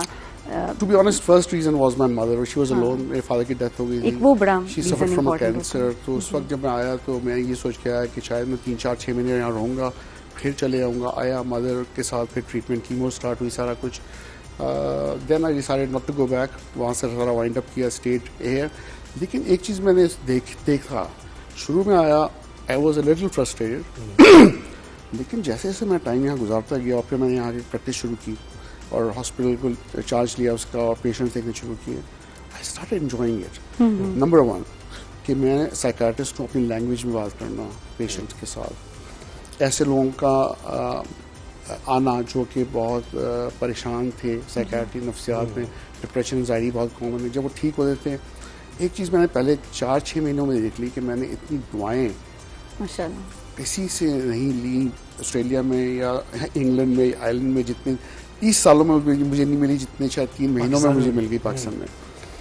दुआ दे के जाना पेशेंट्स का, छोटी छोटी चीज़ें लेके आना। मेरे पेशेंट ठीक हो गया, कोई मिठाई ला रहा है, कोई बेचारा मछली मछेरा मछली लेके आ रहा है, कोई किसी का खेती का लोग तो बहुत प्यार करते हैं। बस ये कि मजबूर मुश्किलात हैं जो हर जगह ही होती हैं। तो डॉक्टर साहब, जो आपका हॉस्पिटल है उसमें खास किस चीज़ का इलाज होता है? क्योंकि साइकाइट्रिस्ट होता है तो लोग समझते हैं शायद यहाँ पागल खाना है क्या, ये तो इस तरह के बड़े मिसकंसेप्शंस हैं कि जी पागलों का, एक तो पागल की टर्म ही इतनी हमारे यहाँ गलत इस्तेमाल की जाती है। या ये किसी को उसे पागल कहते हैं। जी, हर कोई को जो साइकाइट्रिस्ट के जा रहे हो उधर नाल मसला है बड़ा सीरियस, सही नहीं। तो बिल्कुल सही कह रही नारिया। असल मसला पता है क्या है कि पागलपन जो है एक्चुअली हमें स्किज़ोफ्रेनिया का टर्म इसको यूज़ करते हैं, 120 में से 1 को होता है। और इस वक्त एंजाइटी डिप्रेशन, हर दूसरा इंसान जो है वो एंजाइटी डिप्रेशन स्ट्रेस का शिकार है। तो अगर मैं अपनी क्लिनिक में देखता हूँ या हॉस्पिटल में देखता हूँ तो मेजॉरिटी जो है वो आते हैं डिप्रेशन की वजह से, एंजाइटी की वजह से। लेकिन हमारा जो टैबू है या फिर जो हमारा स्टिग्मा है वो ये लोगों कहते हैं कि अगर तुम साइकाट्रिस्ट के पास गए इसका मतलब है कि तुम पागल हो। ऐसा नहीं है, ऐसा बिल्कुल नहीं है। और ये लोगों को समझ में आ जाए और वक्त पे आए ट्रीटमेंट के लिए तो उनकी लाइफ बहुत बेहतर हो सकती है। ये बताएं कि आजकल नौजवानों केसेस यानी ज्यादा नौजवानों के आ रहे हैं, क्योंकि हमें ये बड़ी हैरानी होती है कि नौजवान को कैसे डिप्रेशन हो सकता है, मतलब कैसे एंजाइटी और सबसे बड़ा मसला हमारा है कि जी तो ज्यादा केसेस आप देख रहे हैं, डील कर रहे हैं ऐसे? बिल्कुल, नौजवानों में जो है स्ट्रेस है, डिप्रेशन है, एंजाइटी है, वो डेफिनेटली ज़्यादा है एडल्ट से। फ़र्क आई थिंक ये है कि थिंग्स वर डिफरेंट। जो अभी 40s-50s में हैं उन्होंने स्क्रीन टाइम तो देखा नहीं था, internet didn't exist at that time. फिर जो है कॉन्सेप्ट्स वर डिफरेंट। लाइफ में जो कैरियर है it was a marathon, not a 100 meter run. अभी जो यंगस्टर है ना वो ये सोचता है कि विद इन ईयर्स जो है सब चीज़ें चेंज हो जाएंगी, मैं मुल्क से बाहर चले जाऊंगा तो ये मैं कमाऊंगा, वहाँ पर हर तरफ डॉलर ही डॉलर होगा, लाइफ बहुत अच्छी होगी, मैं अच्छी गाड़ी चलाऊंगा। ऐसा नहीं है, फैंटेसी वर्ल्ड में रहता है। मैं बाहर रहा हूँ, बाहर मैंने लोगों को देखा है। मैं इवन स्वीडन में मैंने 2 साल काम किया है। मतलब बाहर जाते हैं बड़ी मेहनत करते हैं, एक तो ये इतने आराम से पैसा नहीं मिलता। फिर वहाँ इवन इंग्लैंड में मैं रहा हूँ, आयरलैंड में रहा हूँ, वो मॉर्गेजेस पे घर लेते हैं, उनकी पूरी जिंदगी निकल जाती है एक घर की मॉर्गेज पे करने में। क्या बात की आपने, ये कितनी प्यारी बात है बाकी कि वहाँ यहाँ फिर भी घर बना लेते हैं बहुत सारे लोग, वहाँ एक घर बनाना इज अ ड्रीम, और बाकी उसके लिए एक जिंदगी। आप जब भी फिल्में या मैं सीरीज देखती हूँ ना इंग्लिश, तो जिसके ऊपर कोई मुश्किल वक्त आता है या जिसको दिखाना है ना कि दुखी है, तो बस उसका जी उसके ऊपर नोटिस आ रहे हैं, नोटिस पे नोटिस के जी बस आप घर खाली करें, वो क्या बस नोटिस आते हैं, बहुत ज्यादा कॉमन है। डॉक्टर साहब ये बताइए डिप्रेशन है क्या, यानी अगर किसी की फैमिली मेंबर कोई डिप्रेशन का शिकार है तो उसके क्या सिम्टम्स है, कैसे आप समझें कि भाई ये डिप्रेस है? आइसोलेटेड हो जाता है, वो अपने आप को बात करना कम कर देता है, क्या ऐसा साइन है जो हम सोचें कि साइकियाट्रिस्ट के पास जाना चाहिए? बिल्कुल, एक चेंज नजर आता है, और it can be in with in the last 2-3 months. एक इंसान जैसे टॉकेटिव है, सोशल है, बात करता है, कैरियर में इन्वॉल्व है, कमा रहा है, रिस्पॉन्सिबल है, फैमिली में रिलेशनशिप्स अच्छे हैं, दोस्त वगैरह हैं, तो ये चीज़ें चेंज होना शुरू होती हैं। पहली चीज़ ये डिप्रेस मूड होता है, मायूसी की तरफ आता है, थक बहुत जल्दी जाता है, मोटिवेशन नहीं है, कॉन्सेंट्रेट नहीं कर पा रहा है, काम पे जाने का दिल नहीं चाह रहा है, होपलेसनेस आ जाती है, मायूसी आ जाती है, हर चीज़ में पेसिमिज्म आ जाता है, नेगेटिविटी आ जाती है, ओवर थिंकिंग आ जाती है।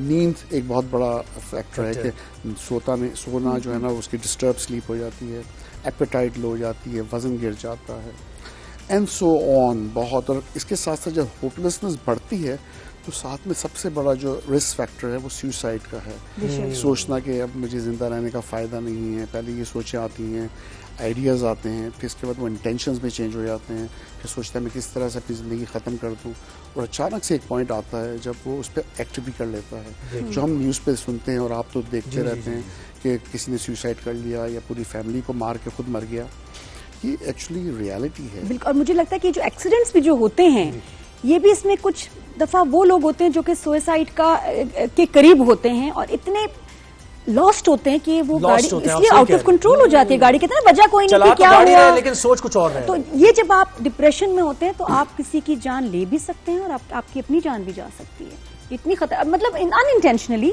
बट ठीक है दिमाग आपका काम नहीं कर रहा होता। तो डॉक्टर साहब मुझे नहीं लगता कि कोई इंसान है कि जिसके जिंदगी में डिप्रेशन ने उसके दरवाजे पे दस्तक ना दी हो। मुझे भी बहुत दफा फील हुई और फिर मैंने उसका बड़ा मुकाबला किया, लेकिन हाँ आते और आपको उधर उसी वक्त ही आपको फाइट शुरू कर दे ऐसी की तैसी कि नहीं भाई नहीं गलत गलत, okay okay, I have to count my blessings, मेरे पास ये भी है, मेरे पास ये भी है, ये भी कितना अच्छा, ये भी कितना अच्छा, एंड देन यू फील कि जैसे कुछ चीज आपसे लड़ रही है एंड इट calms down, यकीन करें और आपकी पॉजिटिविटी ऊपर आ जाती है। डॉक्टर आप भी, मैंने तो आपको टिप्स दे दी, आप क्या टिप्स देना चाहेंगे? आपकी भी सुन लेते हैं, आप क्या कहना चाहेंगे? आपने बहुत अच्छी टिप्स दी हैं। I think we have to start from that point जो आप कह रही हैं। जो डिप्रेशन आता है सबसे पहला इंसान जो उससे लड़ सकता है वो खुद वही है जिसको डिप्रेशन है। उसके बाद उसके आसपास की सपोर्ट्स हैं, माँ बाप हैं, बहन भाई हैं, बीवी है, उनको शेयर करना कि देखो मेरे साथ ये हो रहा है, मैं मायूसी की मुझे सोचें आ रही हैं, आई फील चेंज। जब वो कम्युनिकेशन होगी ना तो उसको वो सपोर्ट्स मिलेंगी और वो इम्पॉर्टेंट हैं।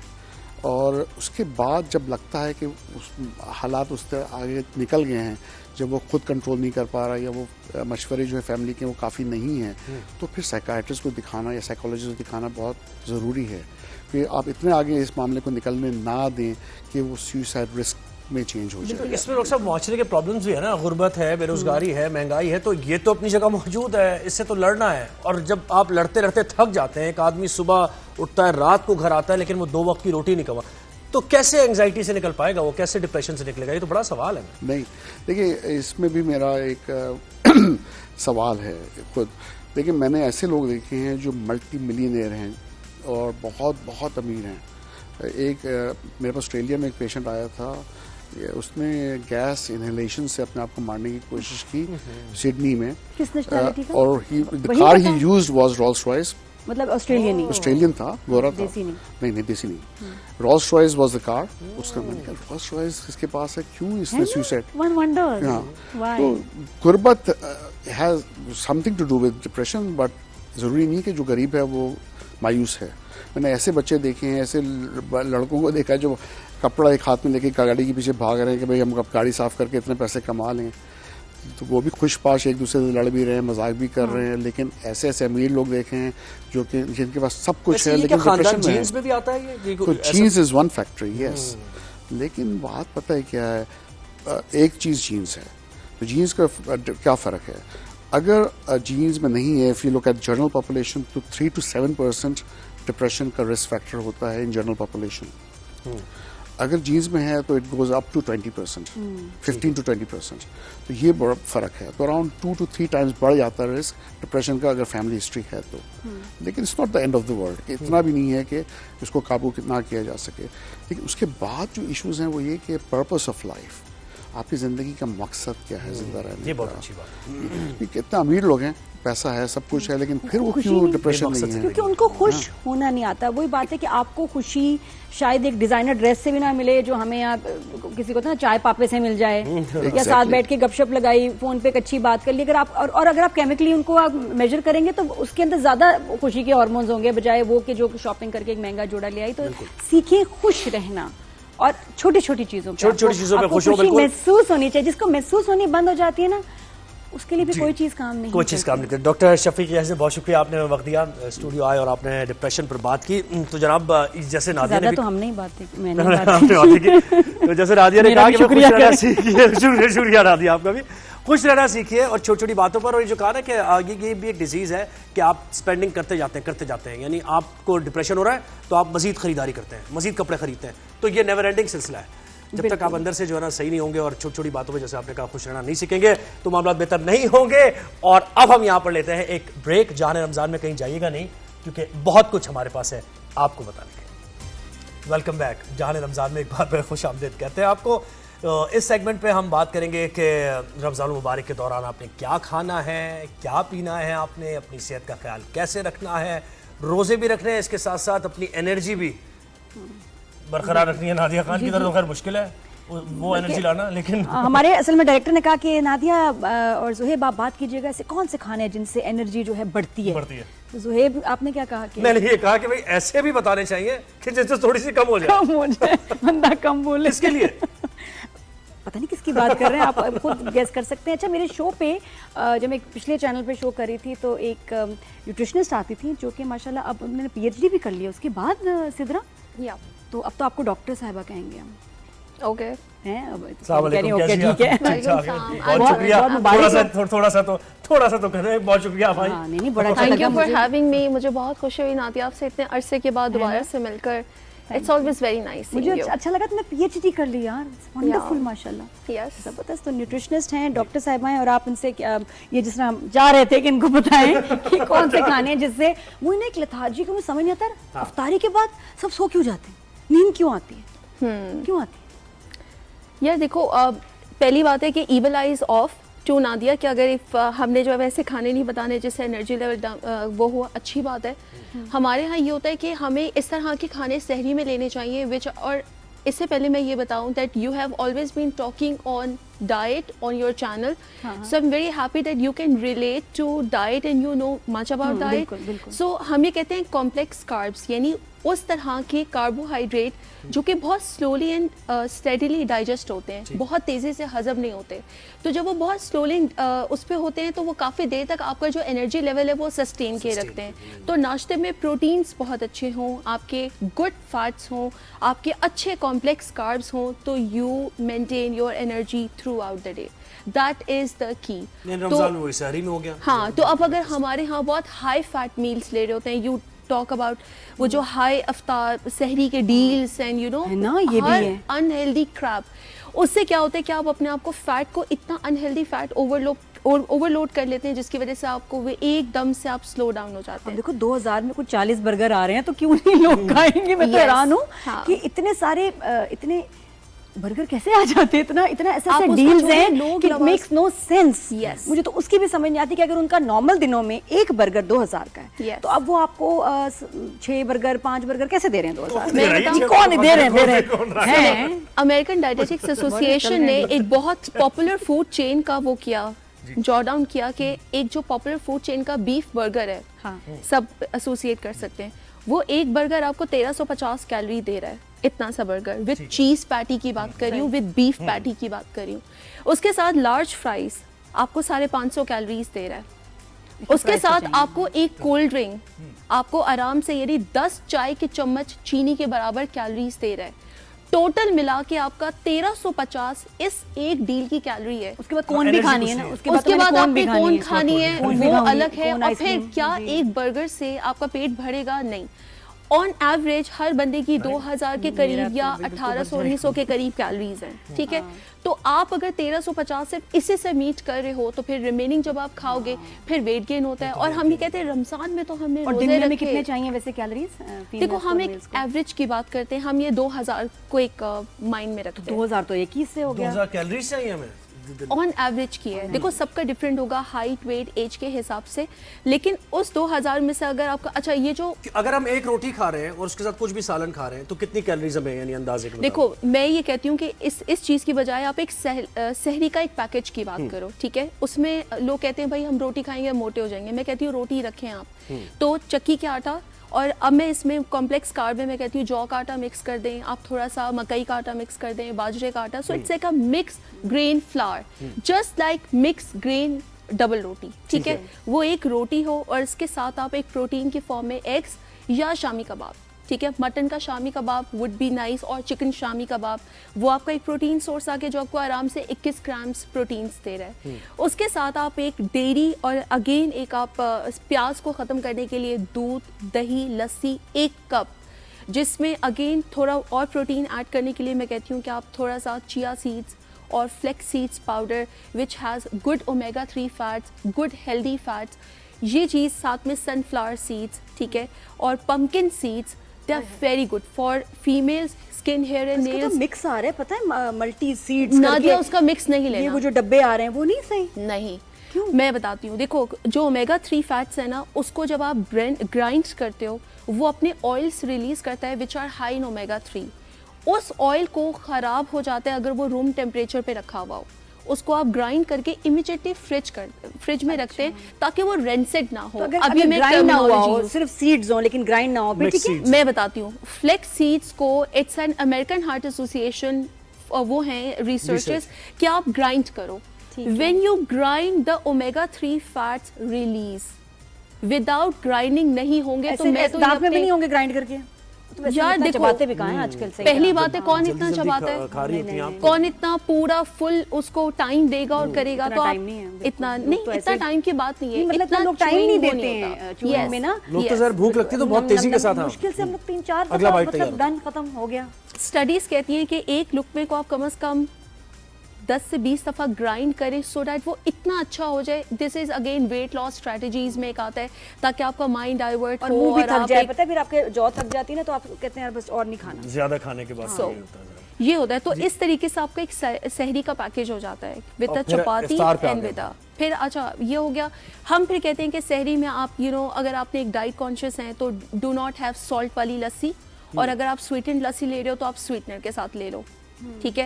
ये हो जाएगा। क्या सोचे, क्या हमारे घर तो एक और ही मसला चल रहा है। मेरे घर तो मैंने 5-6 मेन्यूज चेंज किए हैं फैसल के लिए, लेकिन वो डायरेक्ट अफ्तारी के बाद नमाज से बिस्तर पे सो जाते हैं। नहीं लेकिन और उसके बाद वो उठते हैं तो उससे मुझे होता है कि हम कहीं चलें बाहर, थोड़ा सा टाइम हो तो उस वक्त वो सो जाते हैं। जब वो अपनी नींद से फारिग होते हैं तो उसके बाद कहते हैं नादिया कहीं चलें, फिर मेरे सोने का टाइम हो जाता है। अब ये हमारा ना मैचिंग नहीं हो रही। मैं चाह रही समझ नहीं आ रहा खाने में ऐसा क्या दूं कि उनको नींद ना आए। रमजान में वैसे हाँ, ये इफ्तारी में क्यों ऐसा रूटीन तो डिस्टर्ब हो जाती है ना, मतलब आप एक अनयूजुअल टाइम पर उठ रहे हो, फिर आप वापस सो के फिर अगेन आप ऑफिस के लिए उठ रहे हो, तो this is like normal, this is like okay, routine change होता है, उनको नींद पूरी करनी है। अच्छा, दूसरा मेरा मसला हो रहा है सहरी के वक्त जो उठ रहे हैं, जो अलार्म बज रहा है ना, उससे मेरी हार्ट रेट डिस्टर्ब हो रहा है, एकदम मैं उठती हूँ डर जाती हूँ। सही। तो इतनी गहरी नींद, ये भी मुझे इसका हल पता है, तुम बताओ कि क्या करें कि वो मुझे एकदम मेरे ना कुछ दिल पे आए तो कोई नॉक कर दे, उठना तो है सहरी पे, लेकिन एकदम डर सी जाती है। देखो एकदम आप स्पॉन्टेनियसली किसी को भी उठाओगे या अलार्म से उठेगा, अगेन दिस इज नॉर्मल, मतलब ये तो एक चेंज हमारा वो उसके लिए कौन है स्पेशलिस्ट को प्लीज इरफान, आप स्पेशलिस्ट, मैं पहली वार्निंग दे रही हूं, मेरे दिल पे ना कुछ सही नहीं, मेरे आजकल हार्ट, मेरा दिल सही है, नहीं मुझे दिमाग के लिए भी कुछ चाहिए। नहीं मसला तो वो मैंने साइकियाट्रिस्ट चले तो नहीं गए, उनसे मैंने पूछना था कि मेरा मसला हो गया नाम नहीं याद रहते, नाम में बार-बार good in remembering names, to be very honest, वो आपको कह रही नॉर्मल बात है, मैं खुले आम ये बात बोलती हूं कि यार आई एम सॉरी मुझे नाम नहीं याद रहता, अनटिल एंड अनलेस मैं किसी से रेगुलर मिलूं तो नादिया ये मेरा प्रॉब्लम है, इट डजंट मीन कि आपको शॉर्ट टर्म मेमोरी लॉस है। लाइक मुझे प्रॉब्लम दिस इज एम्बैरेसिंग बहुत हो जाता है, तो एक्टर्स के भी जो अपने कुछ हैं उनके नाम भूल जाते हैं, तो वो जानबूझ के करती है वो छोड़ दे आप। उसके लिए ये सोचने की जरूरत नहीं है कि मेरा ब्रेन। लेकिन मुझे लोगों के नाम बहुत फ्रेंड्स, अच्छा क्या मसला होता है बच्चों के स्कूल में उनकी मदर्स उनके नाम नहीं याद रहते हैं, अक्सर रोज मिल रहे होते हैं, अरे फिर तुम कैसी हो, इतनी मोहब्बत से टीचर में और आपको नाम याद नहीं टीचर का याद है, मदर्स के नाम भूल जाती है, बट इट इज एम्बैरेसिंग, ये कुछ एम्बैरेसिंग होता है, बट इट्स ओके। इसको बीमारी नहीं कहेंगे, साइकियाट्रिस्ट के पास नहीं जाएंगे, ऐसा कुछ भी नहीं है। There are people who are very good with remembering name and those who doesn't. कहां जाऊं, कहीं नहीं जाएंगे, आपको घर पे ही रहो, अपने आप को डिग्रेड करने की जरूरत नहीं है। अच्छा मुझे इफ्तारी की बात रह गई थी, हाँ। इफ्तारी में क्या खाना है ये बताइए। देखो, one date and then we need to have a drink. मैं ये कहती हूँ कि घर का तुख मलंगा का शरबत जो कि आप शुगर फ्री रेड सिरप के साथ विदाउट एनी शुगर आप हल्का सा लेमन डाल दें, that is very refreshing and 20 calories just right. Instead कि आप अच्छा कैरीज आ रही हैं, कैरी का शरबत हो सकता है जिसमें आप स्वीटनर से उसको स्वीटन कर लें।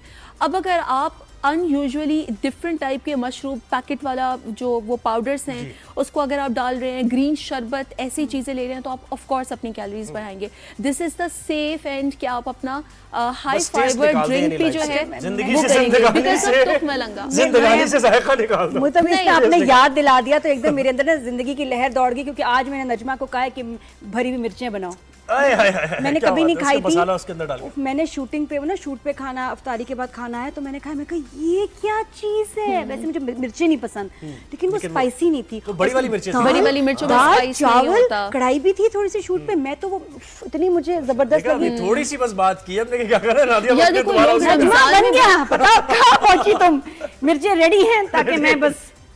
लोग रमजान में बोलते हैं यार हम समोसे और चीजों को एंजॉय नहीं करें। वन समोसा गिव्स 260 कैलोरीज, जिसको बर्न करने के लिए आपको 2.5 किलोमीटर भागना है, राइट?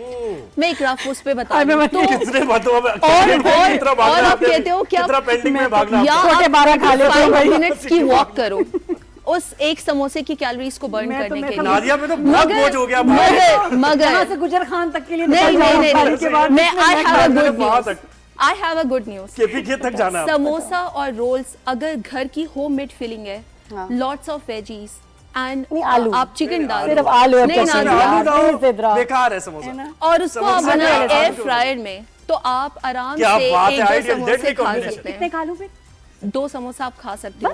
देखो लेकिन 5 किलोमीटर भागना पड़ेगा। तो छोटे वाले या बड़े वाले छोटे समोसे? वाले ऑफ कोर्स। अच्छा मैं नादिया उसमें कॉटेज चीज भी डाल देती हूँ, lots of chicken, you can add a boiled egg, you can add all kinds of vegetables. तो क्या होगा, होममेड फिलिंग से it's good, high fibre, and लोगों को रमजान में वेजिटेबल्स ऐड करने की अपॉर्चुनिटी नहीं मिलती। This is a smart clever way के जिससे आप कर सकते हो। इवन नादिया और चटनी तो नहीं कुछ कहती ना, चटनी आप अगर वो होममेड है, होममेड चटनी तो और अगर आप उसमें शुगर और सॉल्ट को नहीं पुदीने धनिया वाली you can have it. Nadia pakora जो लोग बोलते हैं, मैं घर में पकौड़ों में कैरेट्स, आपका ये जो कैबेज है, इसके अलावा मटर, and then I add capsicum, हरी दिल नहीं चाह। नादिया बहुत अच्छे बनते हैं, आई प्रॉमिस। भेजना तुमसे आई एंडोर्स, भेजो तो मैं मानूंगी, बी माय गेस्ट। अच्छा ये भी हो ना कि आप वो जो बेसन होता है कम लगाएं, मैं कहती हूँ वेजिटेबल चीजें ज्यादा, क्योंकि जब आप बहुत सारी पकौड़े एयर फ्राई में नहीं बन रहे, नहीं तो आप मैंने ट्राई किया, हाँ वो नहीं बनते, नहीं बन रहे, तो आप उसे फ्राई करके यू कैन हैव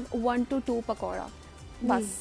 तो आप अपने दिल कभी नहीं दिल जाएगा, मैं राधे मजे के बनते हैं, प्लीज टेस्ट आप माइनस करती जा रही है से। फिर उसके बाद मेन कोर्स पे आगे क्या खाना है फिर? अच्छा एक मिनट, अब कई लोग हैं जो कि अफ्तार में पास्ता लेना चाह रहे हैं, there have varieties of people. मैं ये कहती हूँ यू कैन हैव पास्ता, मगर pasta come loaded with lots of veggies and meat. उससे ये होगा कि आपका वो कार्ब का पोर्शन कम रह जाएगा, you will and up in having more proteins and more fibre which is required, because लोगों को ना कॉन्स्टिपेशन हो जाती है रमज़ान में, बिकॉज आप इतना फाइबर नहीं ले रहे, फिर आप पानी इतना अच्छा नहीं पी रहे हो। तो ये वो स्मार्ट रिजीम है जिससे आप कैसे कर सकते हो। और people want to have sandwiches. I say okay fine, you can have sandwich. तो bread को आप multigrain bread से replace कर दें, add a good chunk of any protein in a form of meat and then load it with vegetables. You can enjoy that sandwich. Sandwich कौन खा रही है? कौन है? कौन खाता है? कौन है? आप जानते हैं किसी को जो अफ्तारी में दही सैंडविच खा पकौड़े रहे हैं? होते हैं इफ्तारी में, दही पकौड़े। You can have email करें दही मुझे, पकौड़ा। मैं उनको बुलाऊं ठीक है? शो पे। हाँ, सैंडविच कौन खाता है भाई? अच्छा, बड़े खाते हैं आप बड़े, यानी कि आपका देसी जो चीजें इतनी चिकपीस मजे की लगती हैं। बहुत अच्छे चाट जो बनती अफ्तारी है में चाट चटपटी, पे इसको, हाँ उसमें, लेकिन आप बड़े फिर दाल माश के डाल दें। वो इंस्टेड आप मसले। फ्राई करें तो दाल माश के जो बड़े हैं वो भिगोने से, और आप मुझे याद है नजमा फ्रीजर से निकालो बड़े। नजमा तुम्हारे तुम्हें मैसेज चल रहा है यहाँ से। हाँ नहीं, वो कल मैं गई ना तो नहीं, मैं अब थोड़ा सा शो पे से राब्ते में रहूंगी क्योंकि वो टेक्स्ट वगैरह में फोन नहीं रखती शो पे, तो वो कल गई ना तो चीजें गड़बड़ थी घर पे, तो अब मैं इसको शो में देख रहे होते शो में ना घर में साफ, तो मैं अब आपसे इसी यहाँ मैं राब्ते में रहूंगी सबसे कि देखिए अफ्तारी हमारे घर में। एक्सीलेंट सोर्स ऑफ प्रोटीन्स भाई। तो लोग आजकल प्रोटीन की बात कर रहे हैं, और पता है हर एक डेकेड के बाद यानी 10 साल के बाद फीमेल अपना प्रोटीन मास तेजी से गिरा रही है, बहुत। इवन मेल, और मसल बनाना इतना मसल बनाना मुश्किल, बहुत मुश्किल। तो हम ये कहते हैं कि आपका प्रोटीन सोर्स अच्छा हो, और एनिमल प्रोटीन की बजाय आप प्लांट्स प्रोटीन्स को अच्छा रखें। और 40 के बाद खास ज्यादा ख्याल रखना पड़ता है, जैसे हम देखो, उसके बाद अपनी बात कर रहे हैं, ये ज़ुहैब का सवाल है। बिल्कुल मेरा सवाल है, फीमेल किसी से कोई ताल्लुक नहीं, सिर्फ मेरा सवाल। प्लीज बताएं आप ज़ुहैब, लेडीज का नहीं पूछना, देखो मेल्स फीमेल्स दोनों में आफ्टर 40 आपका हर डेकेड प्रोटीन मास लॉस हो रहा है, but female is at risk because वो मेनोपॉज के रिस्क पे जा रही है। तो ऑस्टियोपोरोसिस, आपको पता है 20% females in Pakistan are osteoporosis females. So उसकी वजह से, और ऑस्टियोपेनिया बिल्कुल, तो उसके हड्डियों के भुरभुरेपने को ख़त्म करने के लिए आप अपने ये प्रोटीन्स और अपने calcium and vitamin D intake को बहुत अच्छा रखें। तो प्रोटीन्स आपका यही दाल्स, बीन्स, इनमें बहुत, यूँ समझो एक छोटी प्याली चना चाट आपको 10 ग्राम प्रोटीन दे रही है। अच्छा ये बताओ कि चलो ये तो खाने से जो हम ले रहे हैं न्यूट्रिशन अपनी जगह, विटामिन्स बताओ कौन सी लें? देखो डिपेंड करेगा, मैं जब तक अगर आपका केस है, मैं जब तक आपका पूरा डाइट रिकॉल नहीं ले लेती, आपका यूजुअल डाइटरी पैटर्न नहीं ले लेती, I can not decide whether you need it और नॉट। हर किसी को नहीं चाहिए, ठीक है? अब आपकी डाइट, नॉट यू बट एक क्लाइंट की डाइट बिल्कुल इनअप्रोप्रिएट है, बिल्कुल इम्बैलेंस है, बिकॉज उसका वर्क लाइफ बर्डन इस तरह का है, वो नहीं मैनेज कर पा रहा, उसको चाहिए होगा और वो आपका ही एज फेल होगा, ये शकूर मेबी है आपको नहीं चाहिए। शकूर भाई का मसला, बहुत शुक्रिया सिद्रा जो कि डॉक्टर साहिबा हो गई है, माशाल्लाह बड़ा अच्छा लगा आपसे बातें करके।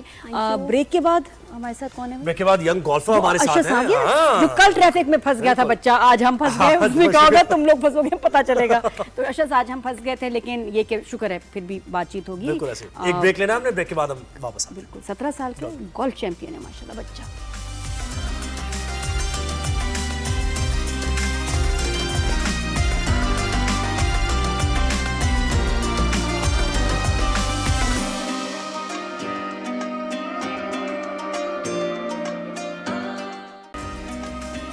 जी welcome back after the break. 365 news पे अभी स्पोर्ट्स की बात करेंगे। पता है एक रिसर्च, लंबी लिस्ट में तो पढ़ रहा हूँ कि जो है हमारे साथ उनकी तो पढ़ते पढ़ते क्या चीज़ बहुत ही स्पेशल पर्सनालिटी है। और मैं बताऊं जो अब कहते हैं एक स्टडी है और ये सही भी बात है कि अगर आपने अपने बच्चों को ड्रग्स से दूर रखना हो तो उनको किसी स्पोर्ट में डालें, दैट रियली हेल्प्स। ये सिर्फ जिमिंग नहीं, स्पोर्ट्स में कि कोई खेल में हो और सीरियसली खेलें, तो ऐसे बच्चे कभी मंशियात या ड्रग्स की तरफ नहीं जाते। लेकिन अभी जो हमारे स्टूडियो में आया हुआ बड़ा प्यारा बच्चा, ही इज़ माशाल्लाह इन ऑनर कि मैं बता रही हूँ कि he is Pakistan under 21 golf pro champion, junior golf pro champion, बिल्कुल चैंपियन, और बड़ी अलग सी इसकी ज़िंदगी है। बहुत प्यारा बच्चा है। अशस अमजद, कैसे हो? हम ठीक ठाक है बिल्कुल। यार तुम तो गोल्फ जैसी खेल रहे हो, दिखने में तुम बड़ा जबरदस्त डैशिंग हो यार। गोल्फर है, और ये गोल्फ बच्चों में और एज अ प्रोफेशन इसको अडेप्ट करना बड़े कम बच्चे खेलते हैं, आप ज़्यादा हो गए? अब थोड़े ज़्यादा हो गए हम पाकिस्तान में, आहिस्ता आहिस्ता मतलब ग्रो कर रही है गोल्फ पाकिस्तान में। तो तुमने स्टार्ट कब किया था, कितनी एज थी? I was 10 years old. और अभी ये 17? तो 7 साल में कितने पैसे कमाए और कितने चैंपियनशिप? हाँ, प्रोफेशनल एमेचर जो होते हैं, एमेचर को ट्रॉफी मिलती है मेरी तरह, और जो प्रोफेशनल्स होते हैं उनको पैसे मिलते हैं, कैश प्राइज। कैश प्राइज अब कितने जीते हैं टाइटल्स बताओ, फिर हम जरा देखें कितने कैश प्राइज। मैंने आखिरी 2 साल में 10 टाइटल्स जीते हैं 34 मैचेस में। और सेकंड आया हूँ कम से कम 6-7 बार। और ये जो टाइटल्स तुम बता रहे हो पाकिस्तान के अंदर या फिर बाहर से भी? जो मेरी कैटेगरी है वो इस वक्त पाकिस्तान में, इस साल I am training main pro, तो आई विल गो अब्रॉड। और ये देखो ना, ये तो पिछले 2 साल की बात कर रहे हैं, तो 15, 16, 17 उसमें आपके साथ किस उम्र के लोग खेल रहे होते हैं? उसमें मेरे साथ यही 18, 19, 20, 21 तक। और अब जो बाहर जा रहे हो वो कहाँ हो रही है? सबसे पहले जाएंगे एशियन टूर होता है ना, जैसे हमारा अहमद बेग है, वो अब एशियन टूर के लिए गया, तो उसके लिए ट्रायल दिया, फिर उसके बाद अभी मेन टूर में आ गया, उनको कार्ड स्माइल करना थोड़ा सा। ये बात मुस्कुरा के भी हो सकती है। ज़्यादा प्यारा लग रहा है और स्माइल लग रहा है। अच्छा लगता है, वरना लगता है कि कोई जबरदस्ती है। प्रेशर में बच्चा खुश नहीं। हाँ बताओ। हाँ बताओ। Asian championship, Asian Ahmad Baig जो है वो अभी पहले खेल रहे थे, उन्हें ट्रायल दिया था उसका एशियन टूर का, तो अब उनको मेन कार्ड मिल गया मेन टूर का। अब वो इस पे जैसे अच्छा खेलते रहेंगे ना, तो उनको फिर आगे डीपी वर्ल्ड टूर पे जाएंगे, वहाँ से फिर पीजे टूर पे जा सकते हैं अगर वो अच्छा खेलते रहे। तो किसने, पापा ने कहा था कि वो खेलते थे, उनकी वजह से? बहन खेलती थी मेरी, वो नेशनल चैंपियनशिप जीती थी national champion at the age of 14। वो बहुत बड़ी अचीवमेंट थी उसके लिए, तो मुझे वहाँ से शौक पड़ा, फिर मैंने स्टार्ट कर दी। अपने शौक से गया। अच्छा, इसकी लाइफ भी बड़ी डिफरेंट है कि अगर आपको प्रोफेशनल एथलीट बनना है तो उसमें फिर भाई मैं से पूछा था कि स्कूल वगैरह कैसे होता है, स्कूल के लिए टाइम निकालना, क्योंकि तुम्हें बहुत घंटे खेलना होता होगा, वो रूटीन भी पूछेंगे। गोल्फ में तो आप टाइम मांगती है गोल्फ बहुत ज़्यादा। कितने घंटे खेलते हो दिन में? 5-6 घंटे तो आराम से। अगर ज़्यादा होता है तो मैं अगर 10-11 बजे जाता हूँ, फिर शाम को आना पड़ता है मुझे। स्कूल होमवर्क कैसे होता है फिर? नहीं, प्राइवेट पढ़ा हूँ ना मैं। अच्छा, he doesn't go to school। Private या होम स्कूल जिसको कहेंगे? Home schooling. होम स्कूलिंग में तो उसमें पास हो जाते हो या घिसड़ के? वो तो अब्बा कहते होंगे भाई बेटा तुम्हें सिर्फ पास होना है, मंजिल तो तुम्हारी कोई और है। सही है, तो बिल्कुल कुछ और है। और म्यूजिक वगैरह क्या, इसके अलावा क्रिकेट, जो भाई यंगस्टर्स हो क्रिकेट ना खेलते हो या ना देखते हो तो हो नहीं सकता? नहीं, क्रिकेट देखता हूँ लेकिन फुटबॉल ज़्यादा खेलता हूँ। फुटबॉल ज़्यादा? या मेसी की लीग में हो या रोनाल्डो की? रोनाल्डो के फैन है भाई, बड़ी लड़ाई चलती है रोनाल्डो मेसी की। बहुत फैशनेबल है, हैंडसम है। हाँ, ऐसे ही फिट है, मोटिवेट ज़्यादा करते हैं वो। तो अन-नसर में जाने से क्या तुम्हें ये लगा कि यार ये रोनाल्डो कहाँ चला गया है, ये मेन लीग में आए, ला लीगा में खेले? हाँ, लेकिन वो फिर वो आने नहीं देंगे ना, उसकी एक एज ज़्यादा होगी, लेकिन उसको खेलना था, पैशन है उसका। लेकिन ये बात है कि सऊदी प्रो लीग को रोनाल्डो के जाने से बड़े बड़े स्टार्स जा रहे हैं। अब बहुत इम्प्रूव हो गया वो। पता नहीं क्या बातें कर रहे हैं, लेकिन वापस आते हैं गोल्फ की तरफ। तो अच्छा, रूटीन बताओ कि एज अ एथलीट क्या डिसिप्लिन चाहिए होता है जिंदगी में? ये नहीं खा सकते, ये वो, मतलब कुछ तो होगा ना, बहुत ज़्यादा बल्कि डिसिप्लिन होता है। तो तुम्हारा क्या डिसिप्लिन है? एक तो ये है कि आपका जो काम है ना वो बहुत ज़्यादा होता है, उसके हिसाब से आपको अपना वेट बहुत मेंटेन करना पड़ता है। मैं पिछले साल ना बहुत अंडरवेट हो गया था, तो अब मुझे बहुत खाना पड़ा, प्रोटीन्स अपनी मतलब सारा। अब मैं दिन में 2 मग पीता हूँ प्रोटीन शेक, तब जाके मेरा थोड़ा वेट ज़्यादा हुआ। हाँ, फिर गेन हुआ? 5 kg वेट गेन किया मैंने 2 मंथ्स में। पहले तो मैं किसी को मुबारक बात। मुझे लगता है तुम जितना खा भी लोगे ना, कितना भी खा लो, तुम्हारी बॉडी नीचे, तुम ऐसी रहोगे, लीन ही रहोगे। नहीं इतना नहीं, लेकिन मैंने अभी जिम असल में किया ना, तो जिम भी करता हूँ रोज 1 घंटा। सही। अच्छा, तो एक तो फिर इसके अलावा और क्या डिसिप्लिन होता है? और फिर मतलब आप सोने जागने उठने में कितनी देर फोन पे होते हो, वीडियो गेम्स खेलते हो, फ्रेंड्स के साथ बाहर जाते हो? फ्रेंड्स तो अब नहीं है मेरे इतने, फुटबॉल ही खेलता हूँ रात को, और उसके अलावा फिर गोल्फ 6-7 घंटे, और सुबह उठ के मतलब आपको 10 बजे तक गोल्फ कोर्स गए, फिर 7 बजे तक वापसी आए शाम को 6-7 बजे। तो गोल्फ में तो हमने देखा बस एक शॉट मारी, उसके बाद चलना पड़ता है, बस चलते रहे, जब फ्रेंड्स के साथ बातें करते हुए चल रहे, फिर अगर मूड हुआ तो दूसरा खेल दिया। मैं आपको पता नहीं है, जब आप शॉट मारते हो ना तो आपकी थोड़ी लेफ्ट राइट जा रही होती है, सही गई होती है यहाँ पे, आप चलते चलते आपका माइंड इतना उस चीज का सोच रहा होता है, आपको पता भी नहीं चलता आप बॉल पे पहुंच जाते हो। अच्छा, बिल्कुल यही होता है।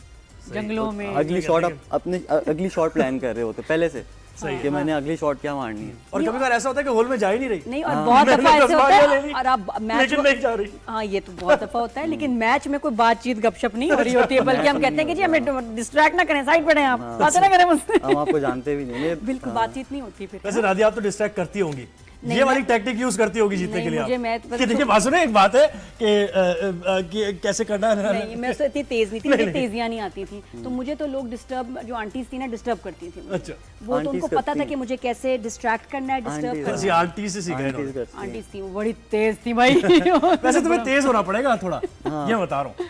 थोड़ा तेज हो। वैसे मुझे लगता है गोल्फ में सबसे ज्यादा जो प्रेशर है, you are playing against yourself, pressure में आ गए ना तो गए, तो ये प्रेशर में कैसे आते हो, तुम उसको कैसे अवॉइड करते हो? गोल्फ है ही सारी आपकी mind game. If your mind is not strong, mentally you are not strong, आप नहीं खेल सकते गोल्फ। तो तुम्हें भी तो अंकल तंग करते होंगे कोई साथ, मतलब बड़े भाई है ना, किस तरह तंग करते हैं प्रेशर में आपको लाने के लिए? आपको अब थोड़े सा मसला हो गया, सही है, उन्होंने आपको देख लिया, कोई मतलब जैसे मैं खड़ा हुआ हूँ, अब मुझे आके बोलेंगे कि आप अच्छा नहीं खेल रहे हो, सही है, कोई मुझे बोलेगा। उसने मुझे भी आके कहा था ये कोई लड़का था, किधर गया, मैं इतना बोल रही हूँ बेटा, कह रहे हैं आप ही क्या हो गया आज एनर्जी कम है, मैं उछलूं अब।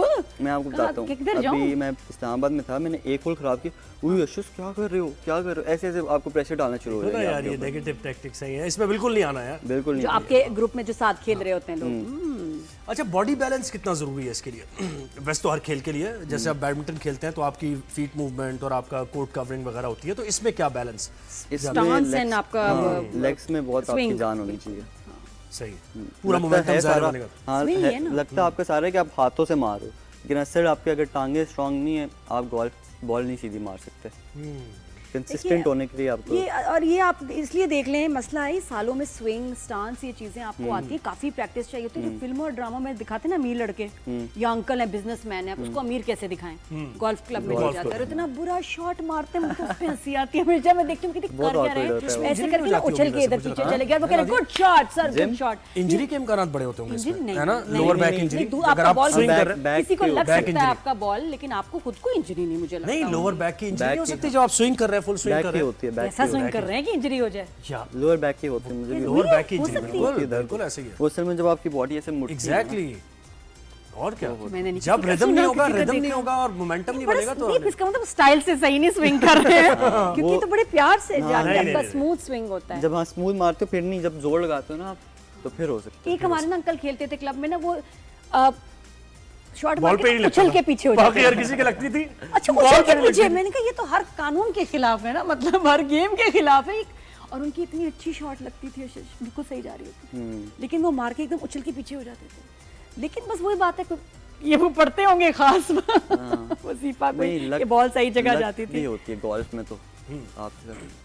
अब मैंने जब होल इन वन किया था ना, आपको पता होगा जब गाड़ी जीती थी मैंने। अच्छा, इसने अभी, हाँ नाजरीन, लेडीज एंड जेंटलमैन, माशाल्लाह, ये होल इन वन एक खास होता है कि आपने पहला शॉट मारा तो बॉल जाए उसमें, क्या कहते हैं, होल में, उसमें डायरेक्ट फर्स्ट उसमें। आप ढूंढते रहते हैं बॉल कहाँ गई, बॉल मिलती नहीं, क्योंकि यकीन नहीं आता कि, और ये मैच में जब आप करते हैं ना तो आपको बहुत अच्छे प्राइस। वैसे होल इन वन क्या फ्लूक होता है? अरे सुनो तो, मिला क्या, गाड़ी मिली। मेन बात नहीं सुन रहे तुम, गाड़ी मिल गई। होल इन वन मैच में स्पॉन्सर्स गाड़ी भी रखते हैं नाम। कौन सी गाड़ी मिली? Altis 1.6। Altis 1.6। I was 14 at that time। यार फखर है मुझे तुम पे। अमेजिंग। वैसे होता तो फ्लूक ही है नहीं? हाँ, बहुत मतलब लग चाहिए। और उस वक्त मुझे इतनी थी, मैं दुआएं पढ़ रहा था, मुझे था कि आज होगा। हैं, फील आ गई थी। फील आ गई थी। टाइगर वुड्स कैसे देखता है वो, अजीब कोई स्कॉर्पियन बन के वो देख रहा होता है बॉल, वो क्यों, क्या चीज? वो बैठते हैं, वो स्लोप होती है, आपकी स्लोप कभी इधर आ रही होती है, कभी इधर आती है, वो उन्हें हम्स बनाई थी ना ग्रीन पे, तो फिर वो बॉल इस तरफ से टर्न होती है, वो देखते हैं कितना टर्न होगी कितना नहीं होगी। हाँ, वो आपको लाइन एक बनाते हैं कि जी यहाँ से जाएगी तो इधर जाएगी। अपने माइंड में आप बनाते हो यहाँ से ऐसे बॉल आएगी। करते हैं, सिखाना पड़ेगा इसको, नहीं पता। ये इसीलिए मुश्किल खेला सब कुछ है वैसे मैंने, badminton, table tennis, cricket, hockey, सारी चीजें। ये बहुत मुश्किल गेम है इस तरह से कि इसके रूल्स बहुत ज्यादा हैं, और आप कभी कभी मैच जीत जाते हैं कि अगर आपको रूल पता हो, दूसरे को स्ट्रोक डाल के। एक ऐसे जीती मैं, मेरे साथ भी हुआ है मुझे, मतलब मैं हारा हूँ इस तरह। हाँ, ये बड़ी इंटरेस्टिंग है। हारे थे उससे? हारा था, स्ट्रोक्स मुझे लग गई थी। ये देखो, आप जीते जीते अगर आपने कुछ गलती कर दी है, और नहीं पता होता लोगों को, अगर आपको रूल्स पता हो तो उसको स्ट्रोक पड़ गई और वो हार गया, जीते जीते हार गया। तो घर में एक सपोर्ट सबसे ज्यादा किसकी है? बाबा की। बाबा करते हैं, फिर बहन करती है। और आगे अशस क्या करना है अभी आगे? फिर अभी पीजीए टूर में मैंने मेन एशियन चैंपियनशिप है, बिल्कुल। हाँ, एशियन टूर, उसके आगे फिर पीजीए टूर पे जाना मैंने। बिल्कुल जबरदस्त है यार। कितने साल में रेडी होगे उसके लिए? 5-6 साल। 5-6 साल। And you think you can do it? Yes, I can. क्या होगी रेजिम, क्या ट्रेनिंग, क्या करना है उसके लिए? खास, हाँ, बस यही है, पूरा दिन आपने मेहनत करनी है। लेकिन एक मेहनत है, अब पाकिस्तानी गोल्फर्स है ना, सीधी सी बात मैं आपको बोलूँगा, वो अपनी सिर्फ अटवट खेलते जाते हैं, मारते जाते हैं, वो नहीं करना आपने। मैं अभी पिछला खेल रहा था, मैं बहुत मेहनत कर रहा था, लेकिन मुझे नहीं पता था मैं स्विंग में अपनी क्या करूँ। फिर मेरे बाबा ने मेरी स्विंग सही की, मुझे पता चला मेरी स्विंग में क्या गलती है। लेकिन कभी कभी फेडअप नहीं हो जाते जिंदगी से, क्या यार मैं हर वक्त एक चीज खेल रहा हूँ, बाकी लड़कों की तरह मेरी जिंदगी नहीं, मैं वैसे पार्टियां नहीं कर रहा, ऐसे दोस्तों के साथ गाड़ियों की रेस नहीं लगा रहा है ना, वो है मतलब टाइम नहीं स्पेंड कर पा रहा। लड़कों की तो बड़ी कहानियां होती है। Do you feel some time depress कि यार नहीं उसकी वो कह रहे हैं ना पार्टी ही है यही एंजॉय असल में अपने शौक से आए ना, अपनी मर्जी से खुशी से। दैट्स सो नाइस भाई, बहुत शुक्रिया स्टूडियो में आए और क्या इंस्पिरेशन हो यंगस्टर्स के लिए बहुत से, क्योंकि यंगस्टर्स पता नहीं किस तरफ जा रहे हैं, अभी तो नहीं पता चल रहा, मोबाइल फोन से जान छूटे उनकी तो फिर कुछ मैं भी यूज करता हूं, काफी लंबा तंग आ गया। 14 साल का था, 3 साल पहले गाड़ी जीती, लेकिन लाइसेंस नहीं है, तो गाड़ी कौन चला रहा है? गाड़ी भेज दी थी मैंने, भेज दी। अभी फिर 18 का जब होऊंगा। अच्छा, बस जाते जाते कि एक मैच से आप कितना कमा सकते हैं, क्या कैश प्राइस होता है मेरी कैटेगरी में? हाँ, मेरी कैटेगरी में अभी जो है सबसे बड़ा मैच जो होगा 8-9 लाख। 8-9 लाख एक मैच में आप जीत जाते हैं? लॉर्ड नहीं, अभी जो वैसे होता है ना नॉर्मल मैचेस, उनमें 2.5-3 लाख, और अभी जो होगा एक सबसे बड़ा उसमें 8-9 लाख। 8-9 लाख। और जो प्रोफेशनल होते हैं बड़ी एज में जो वो उनका पाकिस्तान में सबसे बड़ा मैच का होता है 15 लाख होता है। और दुनिया में तो $3 मिलियन। हाँ, ये ज्यादा नहीं है, 15 लाख तो कुछ भी नहीं है यार। अभी एशियन टूर का मैच हुआ था ये, जिसमें हमजा भाई भी खेले थे, अहमद बेग जीता था रोमेंजा में, उनमें मेरे ख्याल से उन्हें 40 लाख मिले थे, ऐसा कुछ मिला था। चलो गुड है यार, जबरदस्त। थैंक यू वक्त दिया हमें, और ऐसी हम उम्मीद करते हैं कि तुम चैंपियनशिप जीतो और पाकिस्तान का नाम रोशन करो। तो जाने रमजान में वक्त हो गया खत्म। बेटा क्रिकेटर से तो कोई उम्मीद नहीं है, अब तुम नहीं हमारा लेके चल रहे हैं आगे नाम। आप जैसे बच्चे हैं, आप ही कुछ अच्छा करेंगे, वरना क्रिकेटर्स तो पता नहीं क्या खेल रहे हैं। बिल्कुल क्रिकेट तो नहीं कह सकते। बिल्कुल। जाने रमजान में इजाजत दीजिए। ज़ुहैब और नादिया को कल आपसे मुलाकात होगी, अपना बहुत सारा ख्याल रखिएगा। मंशा और जाले आपको एक ब्रेक के बाद ज्वाइन करेंगे। आप होंगी? बिल्कुल। नजमा जरा प्लीज फोकस, सही बर्तन धो लेना प्लीज, जरा ख्याल। मैं आ रही हूँ बस अफ्तारी के लिए। आप लोग जाए, नजमा से बात हो रही है। अब मैं उनसे बात, नजमा